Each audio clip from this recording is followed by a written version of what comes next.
Are they? Yeah, unless you want. Oh yeah, I've had those. Those are really good. Murph, is the mics unmuted? They're good. We're good. Well, welcome back, Tim. Tim, me boy. What's up? You want to talk into that? Yeah. What's up? How's it going, everybody? It's good to have you back, buddy. It's been a couple years. Are you excited to have Kamala Harris as your new president? No. No. You hit me up a while back and you were like, dude, I want to come on around election time. Let's talk politics. I'm like, all right, let's fucking get after it, dude. You know, normally this is like job suicide, but you know, I can't really be canceled from anything. It's not nobody that cares that much about politics really comes to my show anyways. There was maybe 2 people and they stopped coming a long time ago, so where are you officially on a team, or are you a floater? Are you a libertarian guy, independent guy? I'm a floater. You know, I would say I'm a floater, but I've never voted for a Republican before. Me in presidential? Me neither. Yeah. And this time I am, but I mean, it doesn't really matter because the state I live in. Now, are you doing that because of him or because of her or them? Well, because of them. I'm not happy with the way the everything is really. Yeah, me too, dude.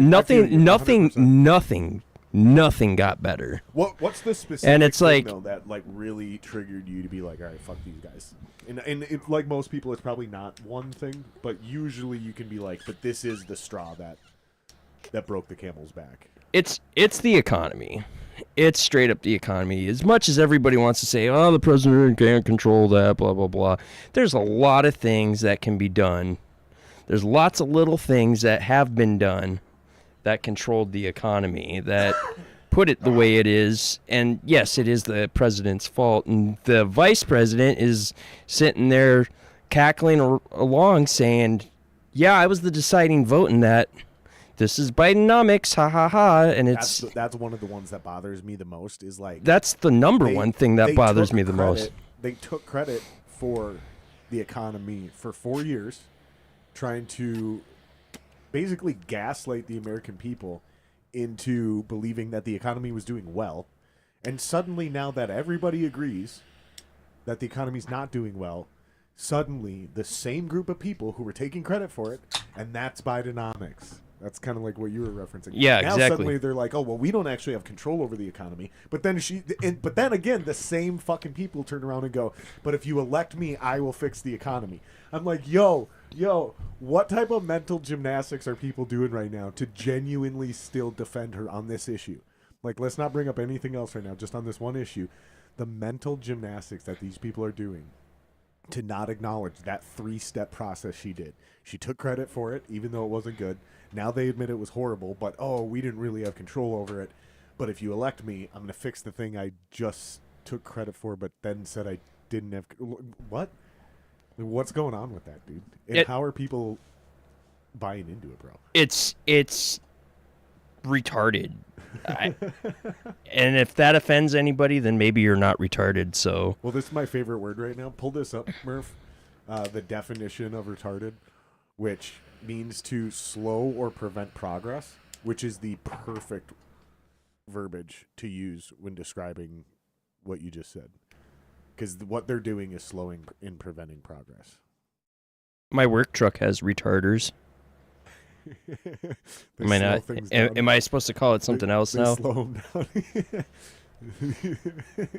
They're called I'm old school. Like, I don't get offended by words or terms, and you know, I've lived through the last, what was it, 8 years that we've had to deal with everybody bitching about. So apparently they've changed the name. Now it means less advanced in mental or physical or social development for one's age. Okay, scroll down. There's definitely the version of what I'm talking about. Delay or hold back in terms of progress, development, or accomplishment. That's what it means. As a verb, we're using it as a verb. So yes. Slow up. Our progress was retarded by unforeseen difficulties. That's a good way to put that. That is definitely a good way to put that. Now you look at it this way.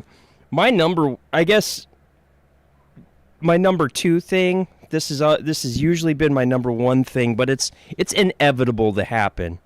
Is wars. But when we're pushing ourselves into war, which we're inevitably doing right now, we're literally dragging ourselves into a war that we don't need to be putting. Or at least not hitting reverse.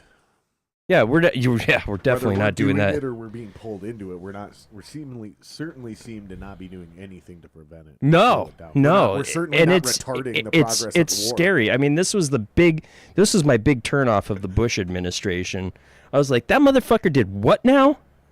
I was like, the whole time you're like, okay, so we're going there to look for weapons of mass destruction. Yeah, I remember this. This ain't happening, is it really? Right. We're gonna start going to war with them now. Got tubes. And then we just took out aluminum tubes. Now we did the right thing. We got rid of Saddam Hussein, rightfully so. But the way, I mean, if you think about it, we just kind of went, well, we're the world police, and we need to take this guy out of control. And obviously, it was motivated for oil. There's no other reason. Right. Yeah, it seemed. I mean, there might be some other reasons, but that definitely is it. You know what I mean? It seems like at least it was about oil. But what troubles me is like, it seems like we have to be at war with somebody at some period in some fashion just to keep the engine running, the military-industrial complex. And so it seems like we pull out of one area and we immediately, because they were warning us about Iran 10 years ago. I remember while Obama was in office, they were talking about we've Iran. been dealing with Iran for a lot longer than that. And I've seen the thing with China coming for a long time, and Taiwan, I've seen that coming for a long time. See, the whole thing with Iran goes back to the 70s. You can go back to Nixon's years. Sure. And we started it with them. We pissed them off by putting in the Shah. And then that's where pissed them off with the Contra, right? Yep. So the Iran-Iraq Contra, for people that don't know what the fuck we're talking about, basically Reagan gave, I believe it's money and technology to one side, and he gave weapons to the other side, Iran and Iraq. And then Saddam found out about it and was like, you guys can go fuck yourself. And that's how, because we installed Saddam Hussein. Like, our CIA killed the original leader, and we installed Saddam Hussein. I guess I didn't know that part. He was our guy. That's the one thing I didn't know. I haven't done a lot of research on I don't Iraq. know much about Iran. I need to learn more about Iran. I know a lot about Iraq just because we went to war with them twice. I know a shitload the about Iran-Contra affair, also referred to as the Iran-Contra scandal, was a political scandal. And this is Oliver North, right? Was a political scandal in the United States that centered around the revelation that senior officials in the Ronald Reagan administration. Yeah, click on that. Let's clear this up, because I'm pretty sure I'm saying this right, and I don't want to stick my finger in my ass. Facilitated the sale of arms to Iran between 81 and 86. Those sales were deemed illegal, and then we found a loophole. Blah blah blah blah blah. And then what did we do with Iraq?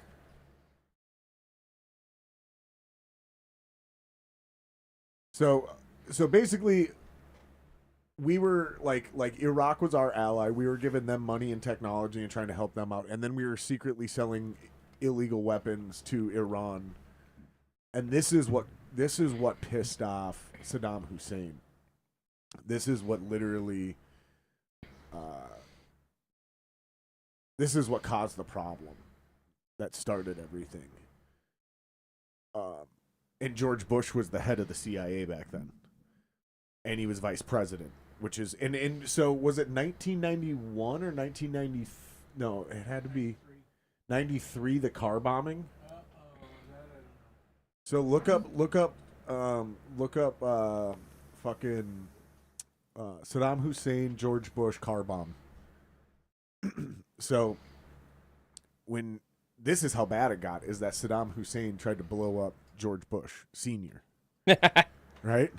Like, I'm not fucking around. This is wild, dude. Like, this goes back, dude. I remember watching TV that day when it seemed like, what the fuck is he on? He just interrupted everything. I think I was watching The Simpsons or something. Interrupted everything to give a speech about how he's read my lips, no new taxes. Now, I was like 12, I think. I think I was 12 at the time, so I didn't know jack shit about politics. I just knew this guy was the president, and then all of a sudden, everybody was like, we're getting those taxes, fuck this guy. So what was going on in Iran back in the 70s? Like, I know they were like a liberal nation. I think they were women just were driving, women dressed like American women. Like, I think they were just kind of wore pants. forming as a country. I think they're kind of undecided of what they were doing. But yeah, we did have the Shah in there, and he was very friendly with America, and he was growing increasingly unpopular with Iran, with the rest of the Iranians. Stay close to that mic. And they kind of started gravitating towards the Ayatollah. And this guy like was the kind of extremisms? Those are like the extremist Muslim dudes. Yeah, so the Ayatollah was kind of, I guess, in a way, campaigning, or just kind of publicly criticizing the Shah, and basically they had a coup to throw him out, and that's when basically they took over and forced him out. He had to leave the country. And then the biggest thing, the reason why that whole thing happened with the during Jimmy Carter's administration, that guy, the Shah, had cancer, and he was going from country to country to seek treatment, like France and all this stuff. And when they found out that he was coming to America to get treatment, and they were like, well, you can come here, but we got to keep this on the down low. But somehow it got out to the country. They got so pissed, they went to the American embassy and they took over and got all those hostages. They took every American in that embassy hostage. I vaguely remember there's a movie about this. Yes, there is. Is it with Ben Affleck? About fucking journalists or something? Yes, Argo, that's what it was. Some shit. That was a good-ass fucking movie, dude. I did not... I think I tried to watch it. It seems like it was incredibly accurate. At least as, like, accurate as you could be. You know what I mean? I don't know how much factual evidence you're getting out of any of that, but... just to verify, or just to clarify, it was in 93 while Bush was in Kuwait. There was explosives hidden under the Toyota Land Cruiser. They arrested 17 people. But that's the other side of it. That's all Saddam Hussein. That's all Iraq. And the only reason I'm bringing it up is because I know our shit goes back to the 70s, like you said, but I don't know much about Iran. I mean, it goes. So it is literally this part of the Arab Spring that everyone always talks about, like when the Muslims took over all these countries. Like, because that's my question: is why did that happen? Like Afghanistan, I understand that was the Russians coming in. I think they've always had control over it. I mean, now there's a big difference between Arabs and Muslims, obviously, and it's even. In the Muslims, Arab... most Muslims are Arabs. Right. Just like Jews are Arabs. Right. So it's That's just like and it's all different tribes of different people. I mean, you right. can go into even one little country has right. or not little, but every country has all sorts of different tribes of people that operate differently. It's just like Christianity, right? So you could have Protestants and you could have Lutherans, and you can have fucking Baptists, and you can have the Catholics, and sometimes they don't even like each other, even though they're all within the same religion. Oh yeah. It's a lot like that. Oh yeah. But a lot of times, like you said, it's tribal. Like it's ethnically based too.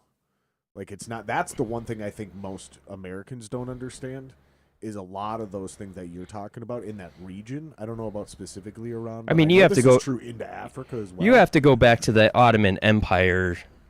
See, and that's what, again, this is what I'm saying. This is like a gap in my knowledge of history. Because I'm pretty good with history, dude, and world events and like how we got here and putting the chain together.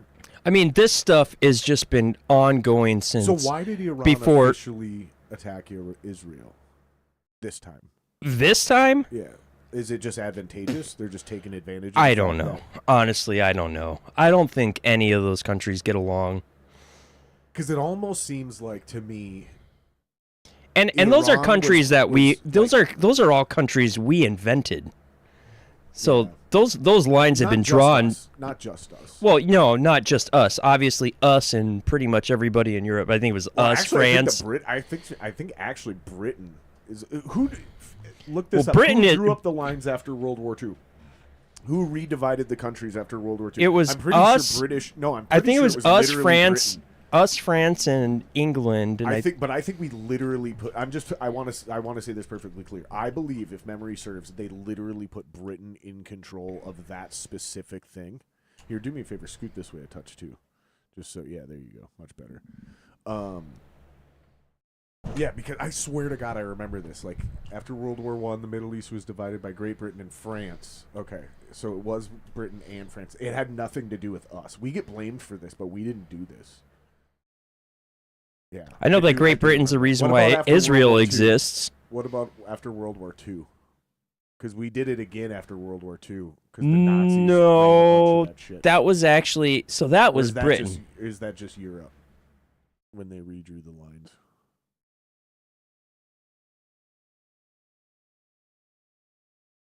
Britain and France again. So for some reason, so it says that they created the Jewish state Israel. But that was all England, Britain. They did that. There was somebody in England that came up with the whole Zionist movement, and that was actually the Zionists that actually goes back to the started. 1800s. You're right, the end of the 1800s. They started that. Yep, and they started buying up property in that area from the Ottomans. Right. But. So the Ottomans fell after World War I, right? That was the end of the Ottoman. Like the Ottomans were official, and that's basically Turkey, right? So they ran all that shit through World War I and lost. And World War I is the one that started because the Hungarian prince got assassinated, right? Look that up. I think World War I was started because a Hungarian prince got assassinated, I believe. Because obviously that was the shot that was heard around the world. I think you're right. Because obviously World War II was started because of Hitler, right? Like World War II, yeah, that was Hitler. That's pretty obvious. Well, and them Japs, and them goddamn Japs. So basically, one war has always led to the next war. Yeah, they're the Archduke. If you look at the beginning of the Cold War, it all leads back to World War II. It's just lingering resentment and aggression and that has just been continuous. And I agree 100%, and that's what I kind of try to explain to people is like everything that's happening now are like hot skirmishes based on the Cold War, and it's just the proxies doing it instead. So this is kind of what I think, and tell me what you think about this, dude. It seems like China and Russia right now are trying to get all of their proxies to start fucking with all of our proxies. That's probably true.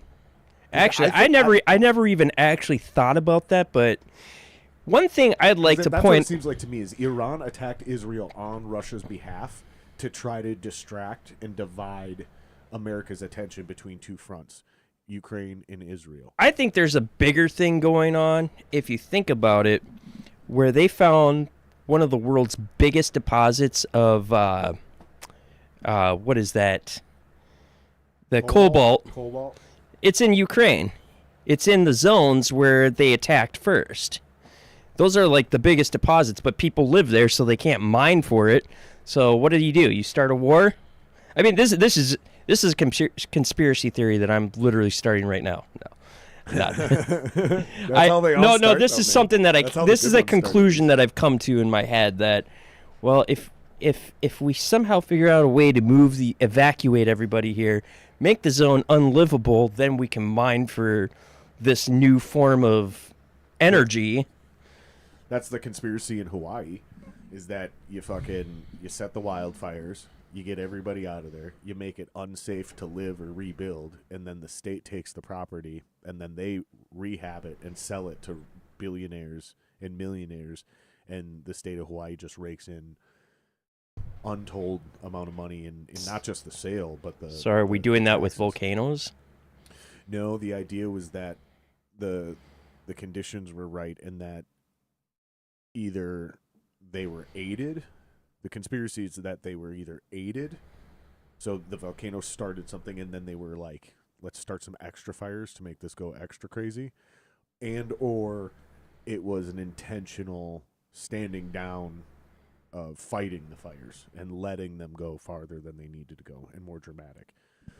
I don't know how much of it I believe, but that's the conspiracy. Because there's some shady shit about like not allowing the fucking fire trucks to go in and fucking do their jobs and all kinds of crazy shit. And like I said, I don't know how, but it's kind of what you're describing, but you're describing it in a war style. You know what I mean? The question is like what I brought up when I was talking to, I don't know, who was it, Jason? We were talking to somebody on the podcast, and I was describing to him, it's there's this valley on the west side of Ukraine where the mountains, basically, it's the only real efficient way you can get troops in and out of Europe, right? And it's a choke point. And Putin maybe it's for resources, maybe it's for whatever, but that's the spot he needs to get to. So the idea of him just like settling for the territory he has now, that will never fly, because there's no real advantage to what he has now. It can be taken back. But if he gets his foot all the way into that fucking choke point, basically no one will ever be able to get him out of that part of Europe ever again, without dropping nukes. So it's like World War III insurance, and that's what I believe. Just straight military strategy. That's why he's hell bent on taking all of Ukraine. I don't believe that he'll stop. Well, I mean, you can always look at it that way. That's one of the reasons. The other reason I think the number one reason is we signed an agreement which led to the destruction of the Berlin Wall, that we weren't going to move NATO 1 inch east of where it was back in 1988. Sure. And we have since, we took in Poland, we taken Hungary? I think so. To NATO? Who's in NATO right now? Those are big no-nos. And then we started flirting with Ukraine. And obviously that's like that's a big slap in the face, and especially if you know anything about Putin. He actually, during the Clinton years, he asked if he could get Russia into NATO. Putin was actually buddy with America when he first... Yeah, I do remember they were allies with us for a while. For a long time. I mean, he let us stage our setup for when we... pulling that up. What countries are in NATO right I believe it was when we went to invade Afghanistan. He let us stage in Russia. He let us stage our military there. Interesting. Well, they've been helping us get to the fucking ISS for years, until SpaceX just started doing it recently. And I don't know why nobody remembers this. The whole thing when COVID first started and we were running really low on masks, they were the first ones to send us supplies. So it's like... I always wonder about stuff like that, because they play politics too. You know what I mean? Like... Well, American politics is a big deal. It's a big deal they around the knew world. Those masks were useless, though. You know what I mean? They probably knew. They were probably like, no, we'll send them the fucking useless masks. Then we can use that to make us look good in front of everybody. I think most people knew they were useless, even people that were wearing them. Well, I knew they were useless before they were a rule. When they got brought up, I was like, no, you can't make them mandatory because they're fucking useless. So it started off 12 countries, 1949. Since then, 20 more countries have joined through 10 rounds of enlargement in 52, 55, 82, 99, 04, 09, 2017, 2020, 2023, and 2024. Let's see. So, Yep, there's Hungary. 1999. you know, That's a big no-no.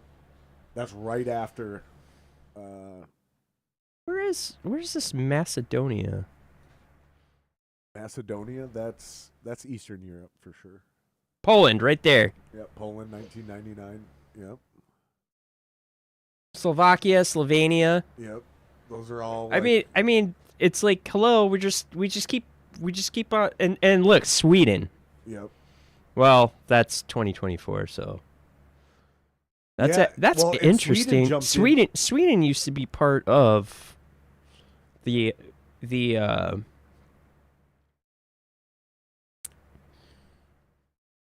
Soviet Union. the Soviet Union. Well, and that's why Sweden jumped in. So Sweden jumped in 2024 because, according to them, the overwhelming, looming threat of a genuine Russian invasion.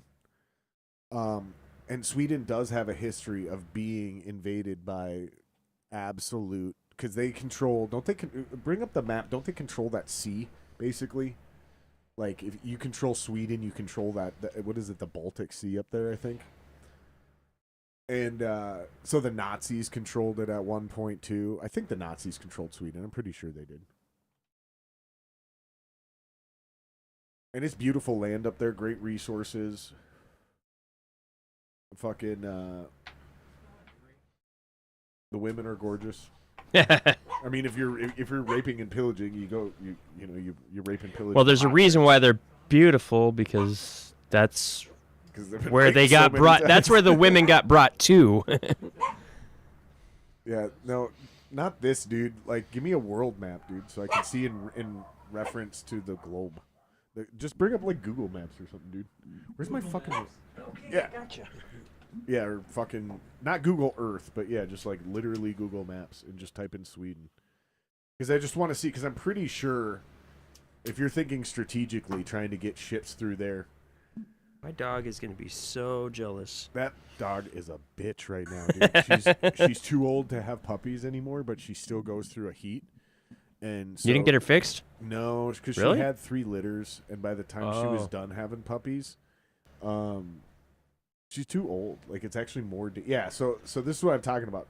So zoom in a little bit, and basically like. So they're definitely going to take Estonia, Latvia, and Lithuania because they want full access to that. Finland will be the first one they fucking envelop. And then they always go for Sweden, and then eventually for Norway, and then Denmark's right in the path. These are all the same thing the Nazis did, like, because you got to get control over the Baltic Sea there, so you can get all your ships out of there, and you can stage a lot. Because then once you get far enough north, too, it's another thing the maps never fucking acknowledge. You go right over the top of the globe, and you can get right to America and Canada, like, no fucking problem. Like, it's scary easy. It's not going to work on this map because it's a horizontal map. If we had a globe. Yeah. See, now if you look at where Kyiv is, this is Scroll down. crazy. Yeah, right here. So That is Kyiv- so. Look at the distance between Kyiv and Moscow. Kyiv is actually the birthplace of Russia. Yeah, that's true. So now the reason why they moved out of that area was because they were getting taken over by the Mongols back then. So the Mongols were nomadic. They would come and conquer, and then they'd leave. And they left for the last time, but by that time, they said, "Fuck this! Let's go start Russia somewhere else." So they all went up to Moscow and settled there. But then, who was left? Who stayed with Mongols? Started up Kyiv. Well, there's also some ethnic shit with all the Baltic people up there, like the Belarusians and the fucking Ukrainians, going all the way up to literally Estonia up there.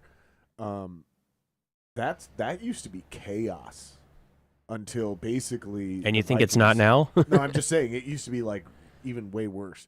Because there was basically nobody was really in charge of anything. It was just large tribes of fucking angry chimps. And it wasn't until the Vikings came in That's from Norway, and they fucking just they and that conquered it was settled yeah it that down. that was basically the beginning of how Russia got started, was asking for the Vikings to come rule the land. Yeah, that shit's wild, dude.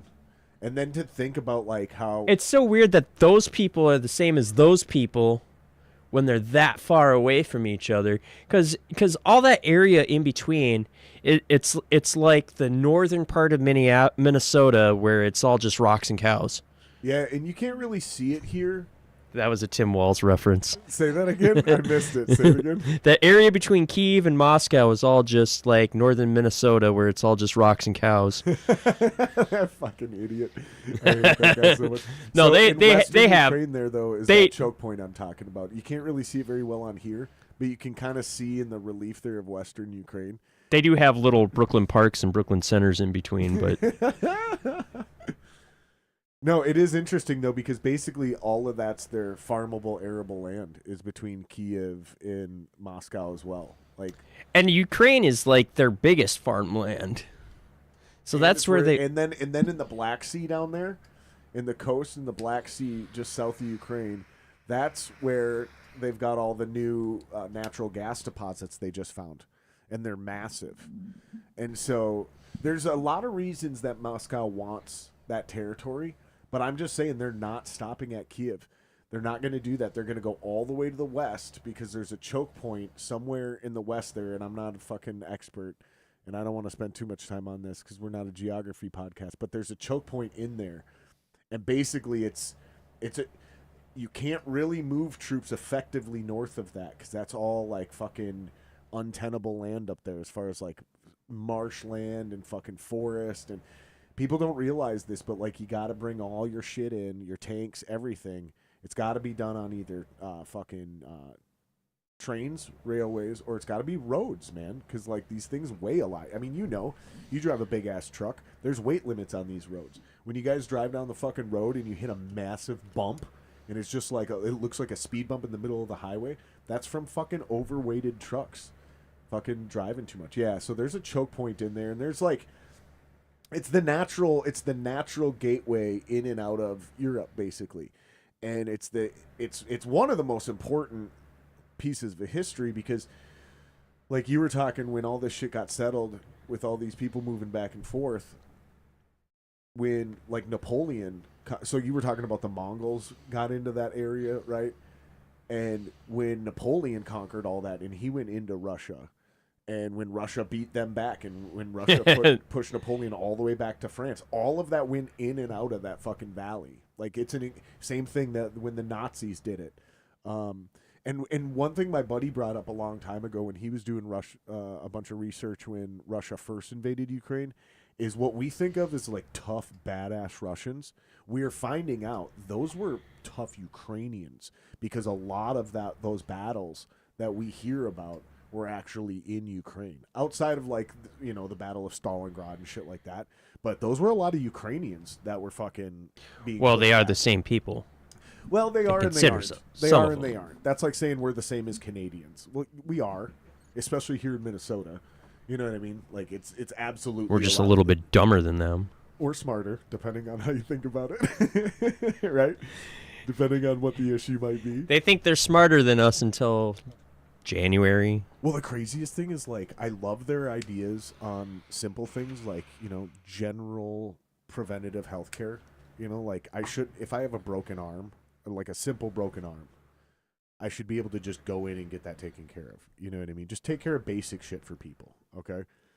However, what I don't like, and nobody wants to admit this, nobody will fucking talk about this. It's actually almost impossible to find on the internet now, but you might be able to do it if your guys' Google skills are really good.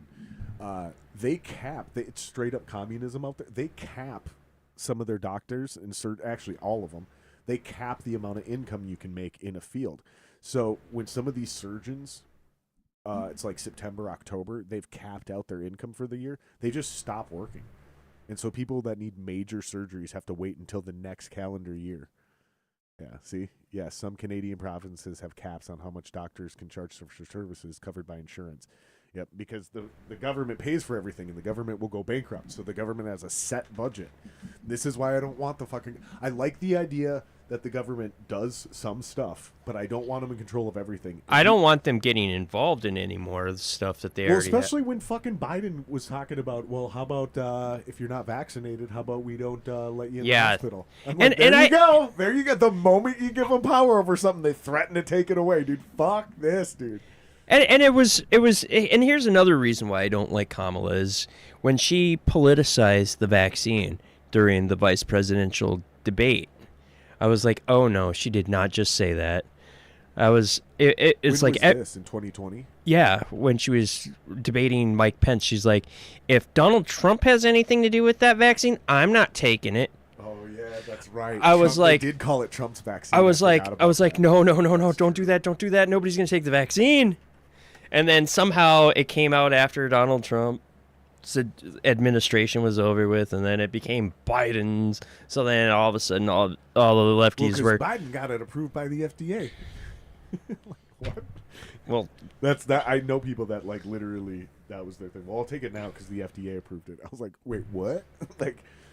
like they didn't do any testing either, bro. They literally just said sure. So Operation Warp Speed had nothing to do with this. Yeah, that was Trump's deal. And he was very proud of that, too. He's like, I got it done. It's like, yeah, dude, all you did is fucking warp speeded something that no one can be held responsible for. And you mandated it. Well, he didn't. They never did a national mandate, but Walls did. I got that stupid card for no good reason. It didn't. I got the stupid card because... Card? Yeah. I refuse, dude. For me, that was my line. I was like, this is tyranny. I'm not doing this. Yeah, this is literally there was that. Like, dude, this is some almost like borderline Number of the Beast shit. Like, they're going to tell me I can't fucking shop without this. I can't, like, I will never go to First Avenue again because they did that shit. Did they? Yep. I boycotted Fair State Brewing, which I knew the owner, but I was like, I'm not doing this. And honestly, they got what's coming to them. They went fucking bankrupt. I don't know if they're ever gonna resurrect either. I didn't let it. Anybody who did that vaccine passport shit, that was horrible. That was a bad idea. I just went and got it because I didn't want to be excluded from anything, and then I ended up never even needing it. I was anybody told who got it. I judge the people who made you get it. I got it because I wanted to not be excluded from going to concerts. Yeah. I went to one concert where I heard that they were going to need that. Got to the concert, never asked for it. Yeah. I was like, well, I got that for no reason. Yeah, it was a fucked time. I forgot about all that shit, dude. I mean, yeah, and everybody was going on Facebook saying with their profile pictures, I got my COVID vaccine. It's like, who gives a fuck about you? I was gonna do it. It made it more unattractive when everybody started doing that, like they're virtue signaling. I was like, God, just go do it and shut up about it. You've seen that clip of De Blasio? No. Is there a burger element to this? Are you telling me, Jason? You know which one I'm talking about, right? Find De Blasio offers burger and fries for vaccine. You know what clip I'm talking about. You haven't seen this? Oh, this is the most cringe of all time. This was not the first moment. I was like, wait a minute. Something ain't right. Because I was going to get the vaccine, but I was at the last rung because I was, healthy age, no problems, no comorbidities, nothing. Because remember how they, tiered it down of when you would be able to get the vaccine? Oh, yeah. I totally forgot about that one, too. I was last in line. So I was just like... Okay, I guess I gotta wait. Okay, throw it up on screen, because this is... Well, where I live, I don't think anybody really cared to get it. Give us the audio of this. Doctors, etc., we're doing all that. But we also know that incentives help. They really do. And so we've been announcing free tickets, gift cards, all sorts of incentives to encourage people. A lot of people are ready to get vaccinated. They just haven't gotten around to it. They need a little extra incentive. We're doing that now. And we are going to have a live correspondent this morning talk about this, and from a site that I wish I could means read a lot to all of us sign as language. New Yorkers. Because one thing I think that does unite New Yorkers is a love of Shake Shack. Live from the original Shake Shack location. Good morning, Mr. Mayor. Good morning, New Yorkers. I'm Randy. Okay. All around New York City and Shack. Yep. So much, Randy. Perfect. Thank you to the whole Shake Shack team. This is really going to help us out. And did you say free fries when you get vaccinated? I got vaccinated. Good for you. You're saying I could get this? These delicious fries? Wait a minute. Hold on. But there's also a burger element to this? Burger Let me element. check with Bill Neathart. Is it too early in the day to eat a burger? No. This could be breakfast? Okay. Get that for I breakfast want you at to look Burger at this King. and think about, Dude, it's so cringe. some people love hamburgers, some don't. Really want to respect. You're all making me not ways of like life. them But right now. If this is appealing to you, just think of this when you think of vaccination. Oh, don't eat it. Oh, If this is appealing to you, just think of this when you think of vaccination. And then he goes, oh. what a fucking very good douchebag. feeling. Who is And this he's like, guy? that's Mayor de Blasio About vaccination right this moment. from, you can kill this. Thank you. We proved that Two. point.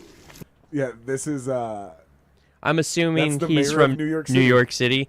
I don't live in New York York City. City, so I don't pay attention to them. but that was the first, not the first time, but that was one of many times where I was like, I would say that was the final straw for the first suspicion for me. I was like, all right, something doesn't feel right here. Like, why are you bribing people to take this thing? Like you shouldn't have to do that, right? And then they started mandating it, and then I was like, dude, fuck you. Like, as soon as you tell me I have to, I'm such a spiteful little brat. I'm such a little shithead. I'm still like that stubborn 13, 14-year-old prepubescent little fuck you teenager. You know what I mean? Like, fuck you, mom. I'm still that shithead. Because as soon as people started mandating it, I was like, fuck you, dude. Like, and then the final blow, dude, where I was like, I will die on this hill, was when people started shaming you publicly. Like, when you got turned into a second-class citizen for not being vaccinated, that's when I was like, all right, you guys can go fuck yourselves. And that actually has a lot to do with why I've said a lot that I'm reluctantly voting for Trump. It's not even reluctantly anymore because I'm such a fan of Tulsi Gabbard and I'm such a love fan her. of RFK.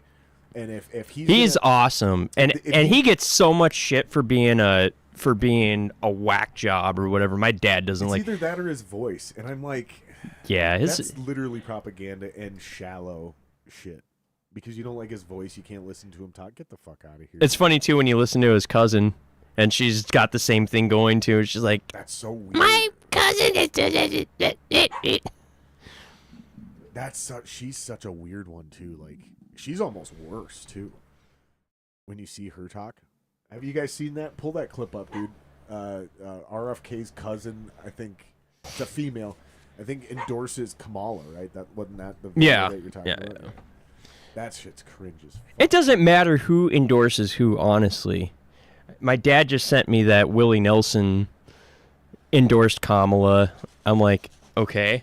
My dad's voting for Kamala. My dad's a Democrat, and it just drives me crazy when I think about it. Like, I talked to him because he's considering moving out to Minnesota because he lives in California. Sure. And he's like, Tell yeah, him the we don't taxes want are getting expensive, blah, blah, blah. And Yeah, that's I'm like, your fucking beloved. I'm Sorry, like, go ahead. you're voting for, look, this Gavin Newsom guy is horrible.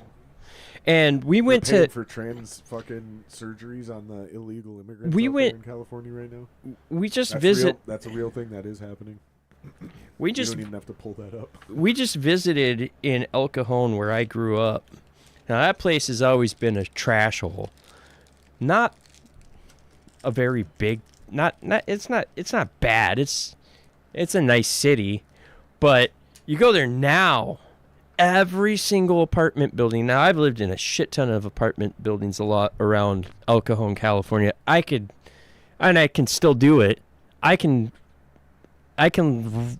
just go anywhere without a map in El Cajon. But so I was there with my kids and my wife, and I was showing everybody around, just kind of going down nostalgic lane. And I go to pull into these one apartments I used to live in. Can't. There's a fucking gate at the entrance of the apartment, all around the apartment. I'm like, what the fuck is this? And my dad's like, oh yeah, they got a big homeless problem out here. I'm like, they've always had a homeless problem out here. Like, yeah, it's even worse now. I'm like, what? Well, yeah, I'm like, how bad is this? Where's El Cajon? Is this near San Francisco at all? No, it's actually closer to the border. It's probably about like 20 minutes away from the border. Well, because they were paying people. I saw this documentary. They were paying people $600 a month, and giving them a free cell phone, which is like $200 in Minnesota. Which was like, a free cell phone, and that cell phone had a big enough data plan where these guys were legitimately watching Netflix, like on their cell phones in their tent. And dude, I just don't understand how they don't see it. Like, they're not doing anything for people, but they're just giving them. And there's just shit, and there's shit piles everywhere, like human feces on the street. Like vets and shit, you know. There are homeless vets. There are the mentally ill, but then there are people who just legitimately want to be homeless. Like, there are vagabonds. There are street kids. Like, that is a thing. So you're never going to get rid of 100% of it. So as soon as they start talking about we're going to declare war on homelessness, fuck you guys, dude. Like, everybody needs to be housed. Like, yeah, they should be. And if they want not in California. they would be. Not in California. That's what I'm saying. The weather out there is great for being homeless. That's what I'm saying. Like, it's perfect, except for at night. Sometimes it gets really cold, and it's really weird because it'll be the middle of summer, and you know how it's nice and hot and humid out here in the middle of summer.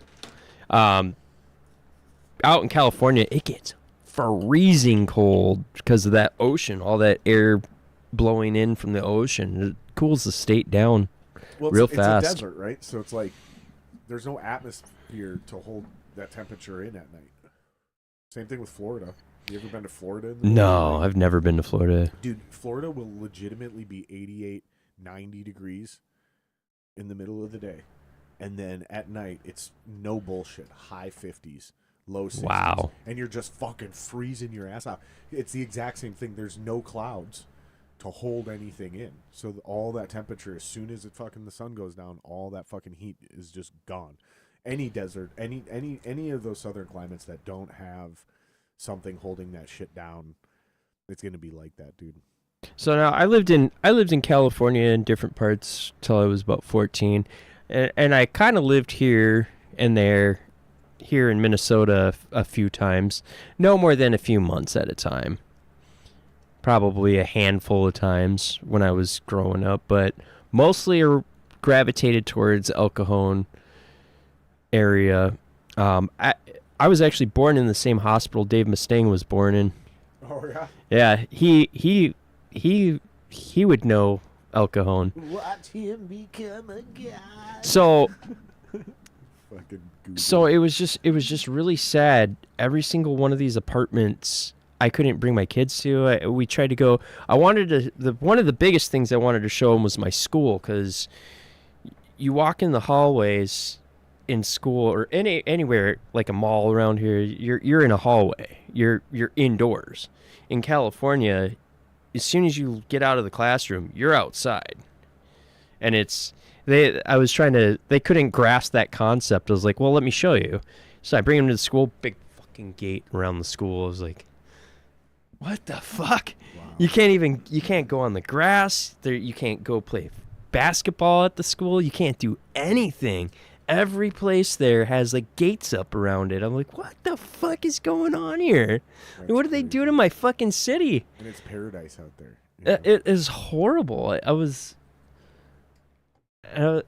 like, who did this to my city? Sometimes I feel like it's like governmental karma that kind of shit happens, though, because I've always said, those are deserts, between that Phoenix, Las Vegas, anything LA and south, like none of that's supposed to be there. And the amount of rivers we've killed to build up these paradise metropolises in the middle of a place that's not supposed to sustain any large amount of life, like it's just not. It's almost like That's what we get for the arrogance of doing that. Because I mean, look up how many rivers we've drained to feed L.A. And I think it's like over a dozen. No, L.A. No, I know. We can look at Las Vegas and Las Vegas is one where it didn't exist. And then they right, brought in water. but same thing with L.A. and same thing with Phoenix, and we'll go one by one. But I want to look at L.A. first because L.A. is the one I learned about in high school, and I think back in high school. So this is literally 20 years ago now, over 20 years ago. I believe it was over a dozen rivers already. So you know, like in that scene in fucking Terminator 2 when he's like riding his dirt bike in the fucking sewer. Yeah. Those are supposed to be filled with water. Those are supposed to be. Those are the literal fucking. What do they call them? They're Sometimes they are. They're supposed to be like those were originally. No. We used to hang out. How many rivers have been drained? No, I know what you're talking about. We all of our stuff looked like that in California. We have lots of those. That's exactly what I remember from my youth. And we used to hang out. In fact, there's a Korn video. I believe it's Blind. Yeah, Blind. They're hanging out in one of those. Okay, so just see if I don't want to keep reading these stupid AI summaries. See if you can find this behind the scenes.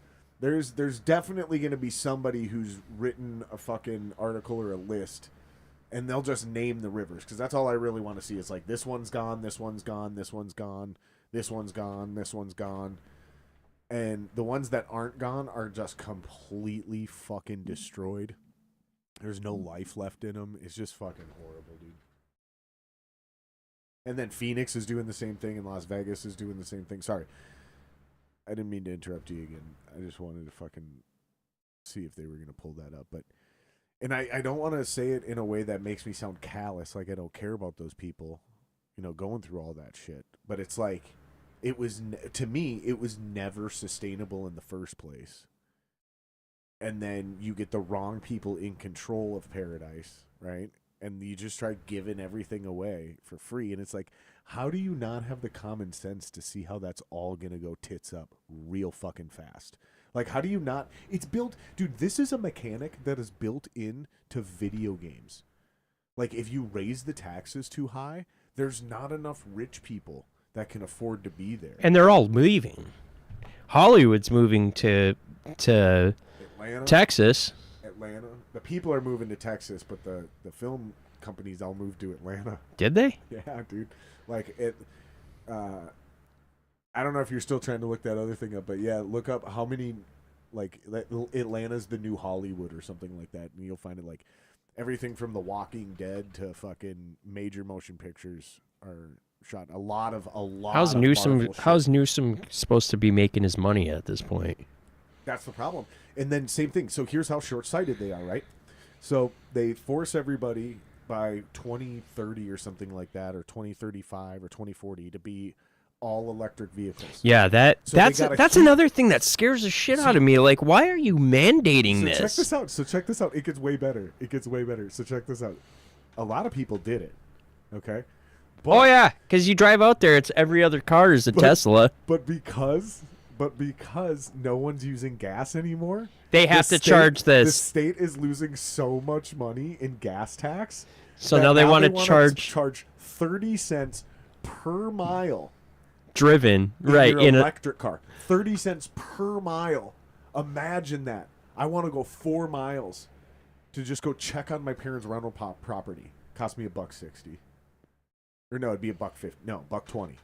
Boom, just like that. And then $1.20 back. So just to go look at something is $2.50. And that doesn't include the actual energy it cost in my electric bill to do it. That's just what I would have to pay the government. Fuck you, man. What'd you pull up? The city's rise to prominence in the entertainment industry can be altered to various factors, including generous tax incentives, diverse locations, facilities, blah, blah, blah, blah. Yeah, but how many? Like, how many companies? How many films? Like, how much? I mean, you should be able to find a pretty decent stat pretty easily. Jason, see if you can help them figure out what keywords to use. But yeah, it's a lot. It's a lot. Like, you'd be shocked how many are in Atlanta now. But yeah, that's how short. And then not only are they charging people the fucking electric tax, right, the mileage tax, but then in the middle of the summer they tell people don't charge your cars because we don't have enough electricity on right, the grid to feed everything. It's like, yo, like, you guys, fuck, man. And I'm currently on the team of, from what I see, the mining of everything to do this, to build all these batteries, to make all these cell phones and cars, is worse for the environment and worse for humanitarian issues than drilling for oil at this point. So, like, I don't think all the cars in America running 24/7 are going to put we could go 100% carbon neutral, like, tomorrow. And we're not going to put a dent in this thing with China and India in the middle of their industrial revolutions burning coal. You know what I mean? Do you know that North Carolina has a huge deposit of cobalt? I don't want to sound like a conspiracy theorist. I've heard this, that they think they control the weather now. I mean, I don't think they're controlling the weather. Something we've wanted to do all of mankind. I think always, dude. If you could control the weather, you're basically God. Yeah. Yeah, definitely. I think that is a dumb conspiracy, because if you think about it, how often does Florida get a hurricane? It's like every fucking year. So obviously nobody's making that happen. Who would want that to happen? But the Nazis. Yeah. The Nazis that live on the dark side of the moon, dude. Have you ever seen that movie? Dark Side of the Moon? No. I think it's called. Okay, so here's the film companies doing shit. So Warner Brothers, Walt Disney, Paramount, Warner Brothers, Marvel. Jesus Christ. 20th Century Fox, ESPN's got an office down And that's there. just page one? Yeah. Universal Jesus Studios, Christ! Paramount Pictures, yeah. Yeah, that's what I'm saying. So, like holy fuck! So the industry is basically moving. Tyler Perry even moved out of there? Yep. So basically this is, that's good, dude. We get the point. So the industry is moving to Atlanta, and the people are all moving to Texas. And it's kind of mind-blowing. Like, everybody... Is that how that state is starting to kind of sway purplish? Yes and no. Because Texas... All the movie stars... straight up bullies about shit. So they find out you came from Minnesota or from California, and they're like, you leave that liberal bullshit in California. I said back. Minnesota! Doesn't matter, it's the same thing. Yep. Boy. Dude, I got called a communist when I was down there, dude, because I wasn't conservative. That's why I don't like it when people call I'm me not a right-winger or conservative. It's like, no, I just happen to disagree with a lot of... So for me, dude, you mentioned the economy. I'm with you 100%, dude. But the two ones for me where it was like, that's it. It's over. Like, this is a big deal for me. Number one was the trans refuge bill, which on the surface, like many things the DNC does, sounds great. It sounds like all we did was gave an FU to Texas, and like, we're going to allow people to do that here. That's what it sounds like. What it actually does is list refusing children gender-affirming health care. That's bullshit. It lists it in the same category as physical violence, neglect. I'm not going to pull it up again because we already did this. What's the point of being a parent?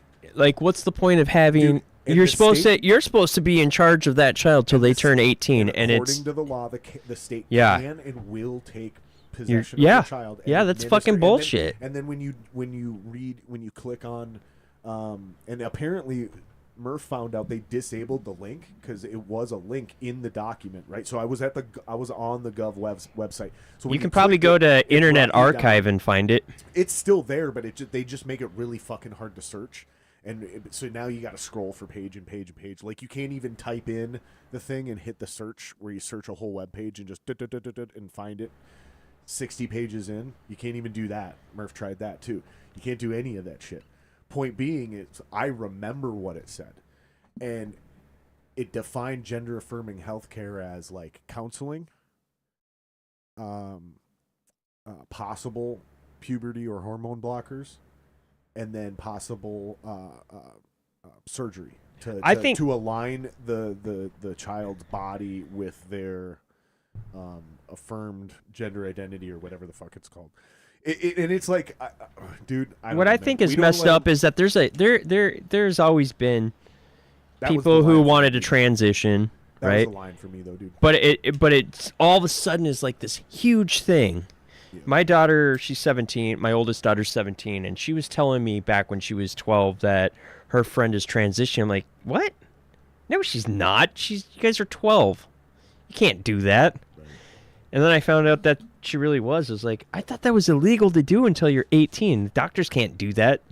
And all of a sudden, I'm hearing about these things called puberty blockers and stuff. I'm like, what the fuck? Yep. And then that shit's forever. And then she moved in with her mom. She lives in St. Paul, and she's like learning all this other stuff. And she's telling me about it. I'm like, she's telling me about all her friends and how she's like, well, this is my friend Darren, but Darren used to be Sophia. I'm like, what the fuck? Like every single one of your friends are trans? Like what?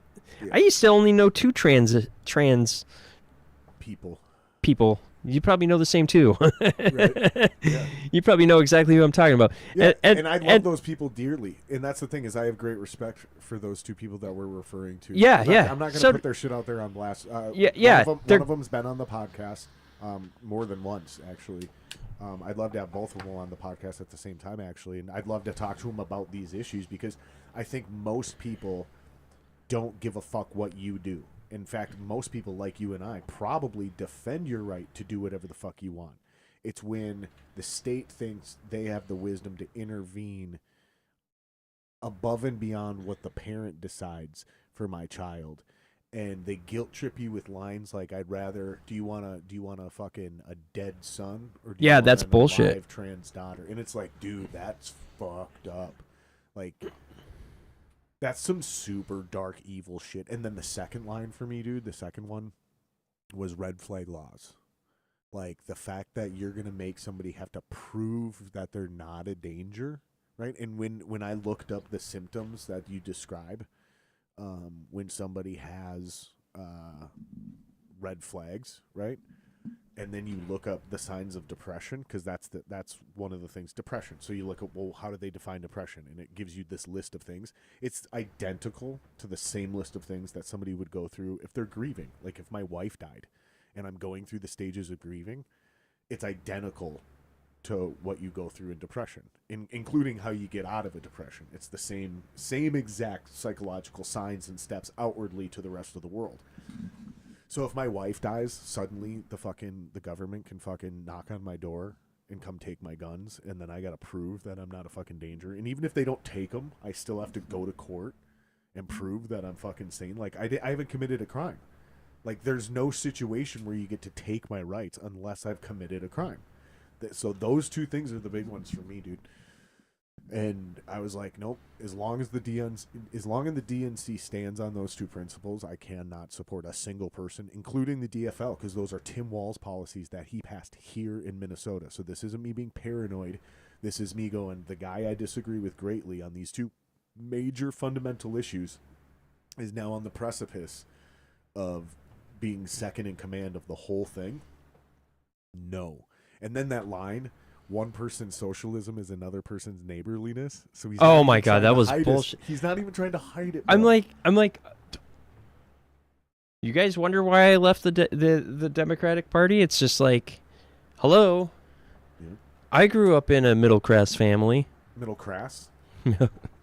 How is that related to middle class? Middle class. I was low class. In fact, I was low class. We were below the poverty line for a long time. Me too. I lived in Brooklyn Center for Christ's sake. Was that when Brooklyn Center was kind of nice though? No, it was never nice. It wasn't? Brooklyn Park? Brooklyn Park was nice. One of them was kind of nice for a while. No. Yeah. No. Yeah. It's nice now. Sure. It's nice now. It's weird because you drive down there and it's like they beautified everything, but I can still feel the ghetto-ness. Sure.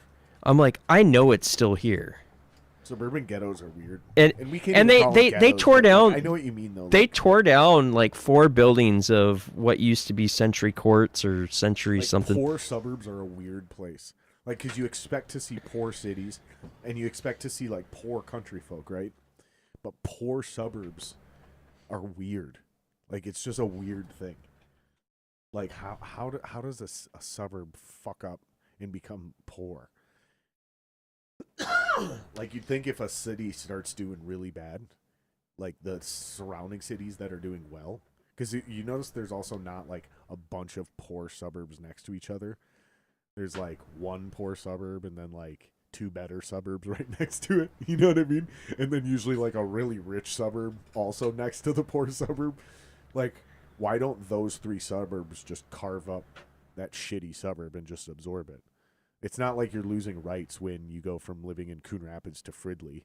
I mean, a little bit, the city council would change and shit, but like, your city council obviously sucks. They fucked up your whole city. You'd be lucky to be a part of a different city council at that point. You know what I mean? Like, I knew I had to move out of there in my 20s when. Is that an insane thing to say though? Because like, I'm curious about that. Like, how do those poor suburbs show up?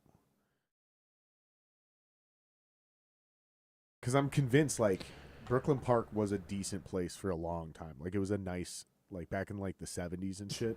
70s, 80s. I didn't live there in the 70s. I remember people talking about it though. Like, Brooklyn Park used to be nice, dude. But anyways, sorry.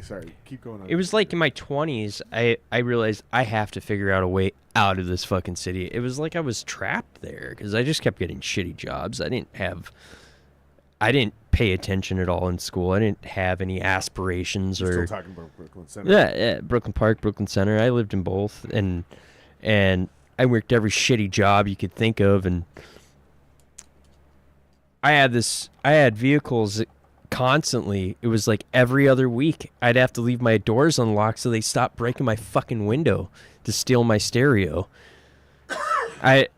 We had those where you take the face off the CD player. Yeah. I remember that. You don't forget that fucker thing, but sometimes you do, and then you're like, oh shit, I'm gonna have to drive without a window for a little while. That's the worst. And it would really piss you off when you're like, motherfucker, I left the door unlocked. Right. They didn't even check it.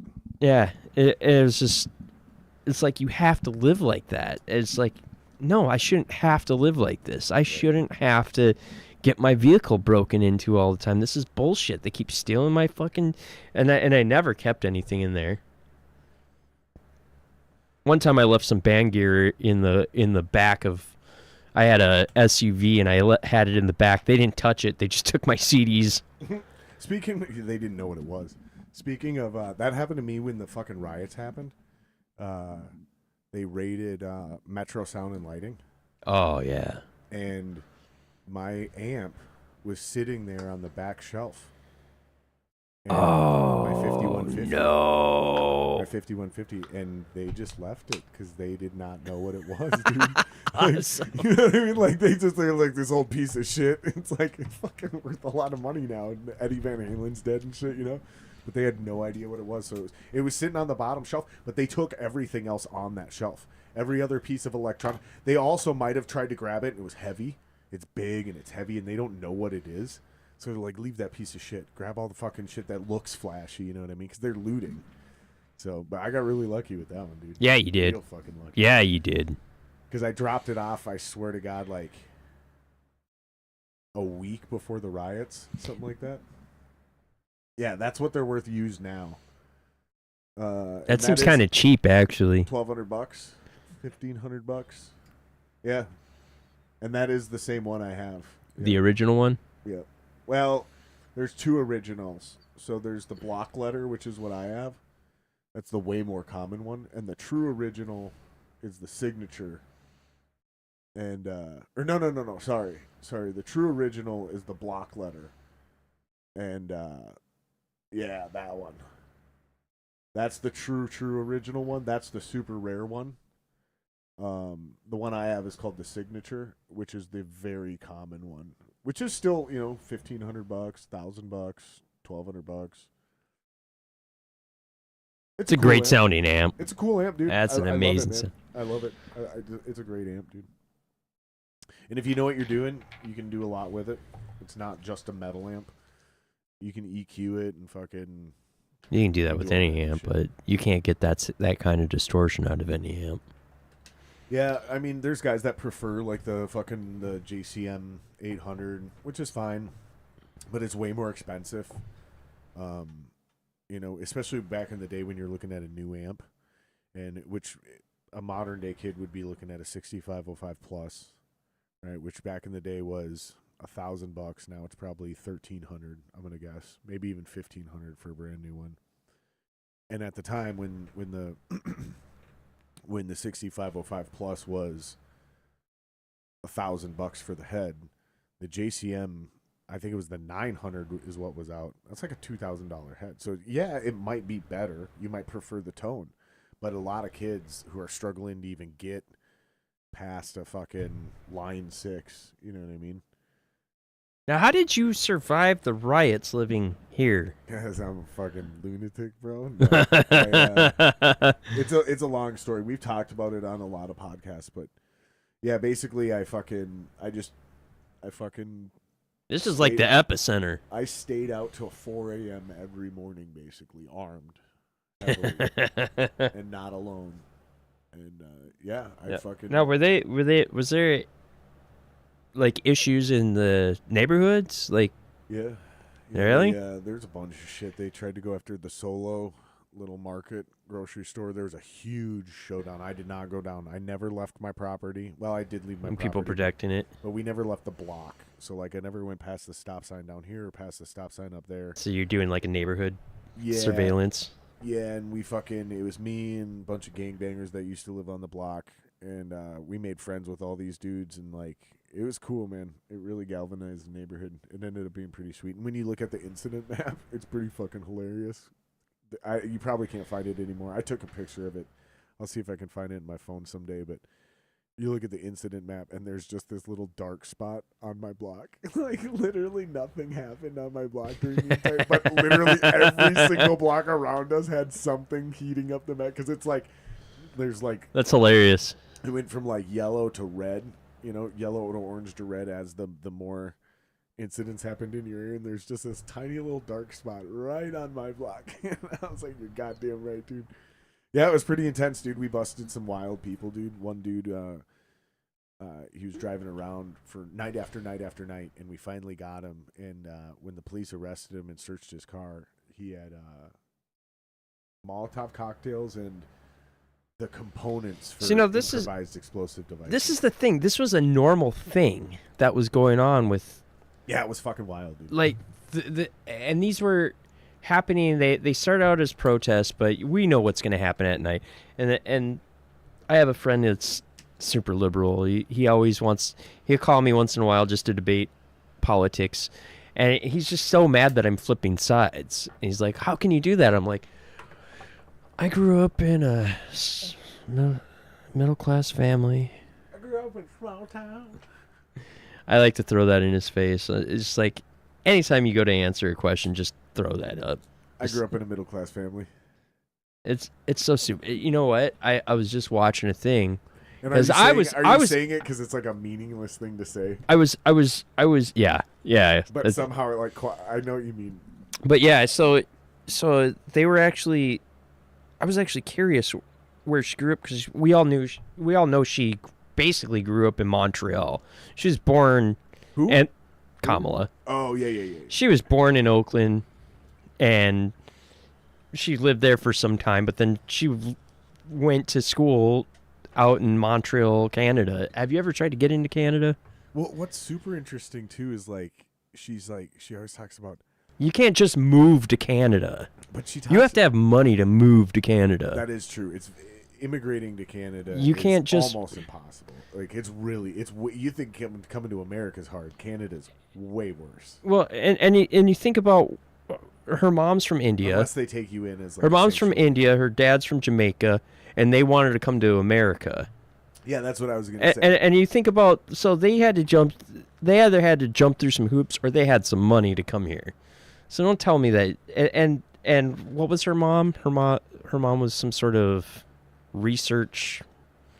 I don't fucking know. She had some. Her story's so full of shit. Yeah, it is. Did you see she got busted that in her book in the picture? Yep. She says that is her grandmother. That's her grandma, and then there's like a second version of the book where it's not there. Yeah, her grandma died in 1961 or something like that. Or no. That's the thing is, like, I'm not a fan of Trump. I'm really not. I just don't like him, dude. I don't like... He does seem to have calmed down a lot. He does seem to have, like, really calmed down. I think his He whole seems persona... way more rational now. Honestly, I think his whole persona is fake.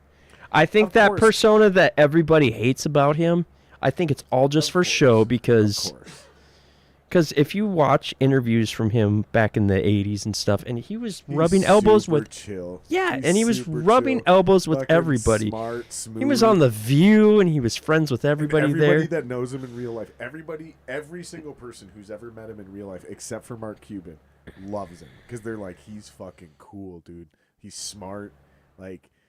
Yeah, and then they started as soon as he started kind of gravitating towards running for president. Right. That's when he started the whole birther thing. I think he just did that so he could say something outrageous that would get ratings. Well, he hated Bush too. That's the thing. He was a Democrat. I hated Bush. But basically, this is what happened to both Alex Jones and Donald Trump, right? So they were people who built their careers, well, not careers, but like Alex Jones built his career railing against George Bush and spouting 9/11 conspiracies and trying to take down the Republican Party. That's real. That's how Alex Jones started. Okay, Donald Trump railed against the Republican Party for 9/11 and going into Iraq and doing the whole thing, right? These were Democrats, okay? However, when Obama took over and continued the same policies, Alex Jones and Donald Trump continued to stand on their principles, which is what a fucking man does, right? I'm against these things, and just because my party's now doing it doesn't mean I'm suddenly okay with it, right? So Donald Trump continued to speak out against Barack Obama and then questioned his birthright, you know what I mean? And then Alex Jones continued to go against Obama, and both of them got labeled as fucking right-wingers and eventually became right-wingers, which is what I think the left doesn't seem to understand is they're creating right-wingers. Like, I would have never voted for Trump until they went so far left. I feel like I don't have an option anymore. And I'm not really even voting for Trump. I'm just protest voting against the DNC in its current form. Like, I don't like it in its current form. And yeah, neither do I. And that's the thing. I want them to come toward. It used to be about. That seems like a reasonable stance. It used to be about the working class family. It used to be about unity, and it used to be about trying to prevent wars. I mean, all liberals used to have these things. Now it seems like now they're basically pro-violence. Yeah, like liberals are now like pro-violence and super sexual. And the thing that I can't get through my head is how they're basically spouting off terms from fucking Mein Kampf. Like why is this acceptable? Why are you guys choosing sides for a country that doesn't even exist? It's not only that, but they're super contradictory within their own fucking, like, they want to run around and punch Nazis, right? They want to say, where are the Nazis? I've heard people say things like, if you're not anti-fascist, you're pro-fascist. You know what I mean? I'm like, whoa. So now we're just like, literally, if you're not for me, you're against me. That's an insane stance to have. I don't understand. So far, so good. I'm not going to say it on here, but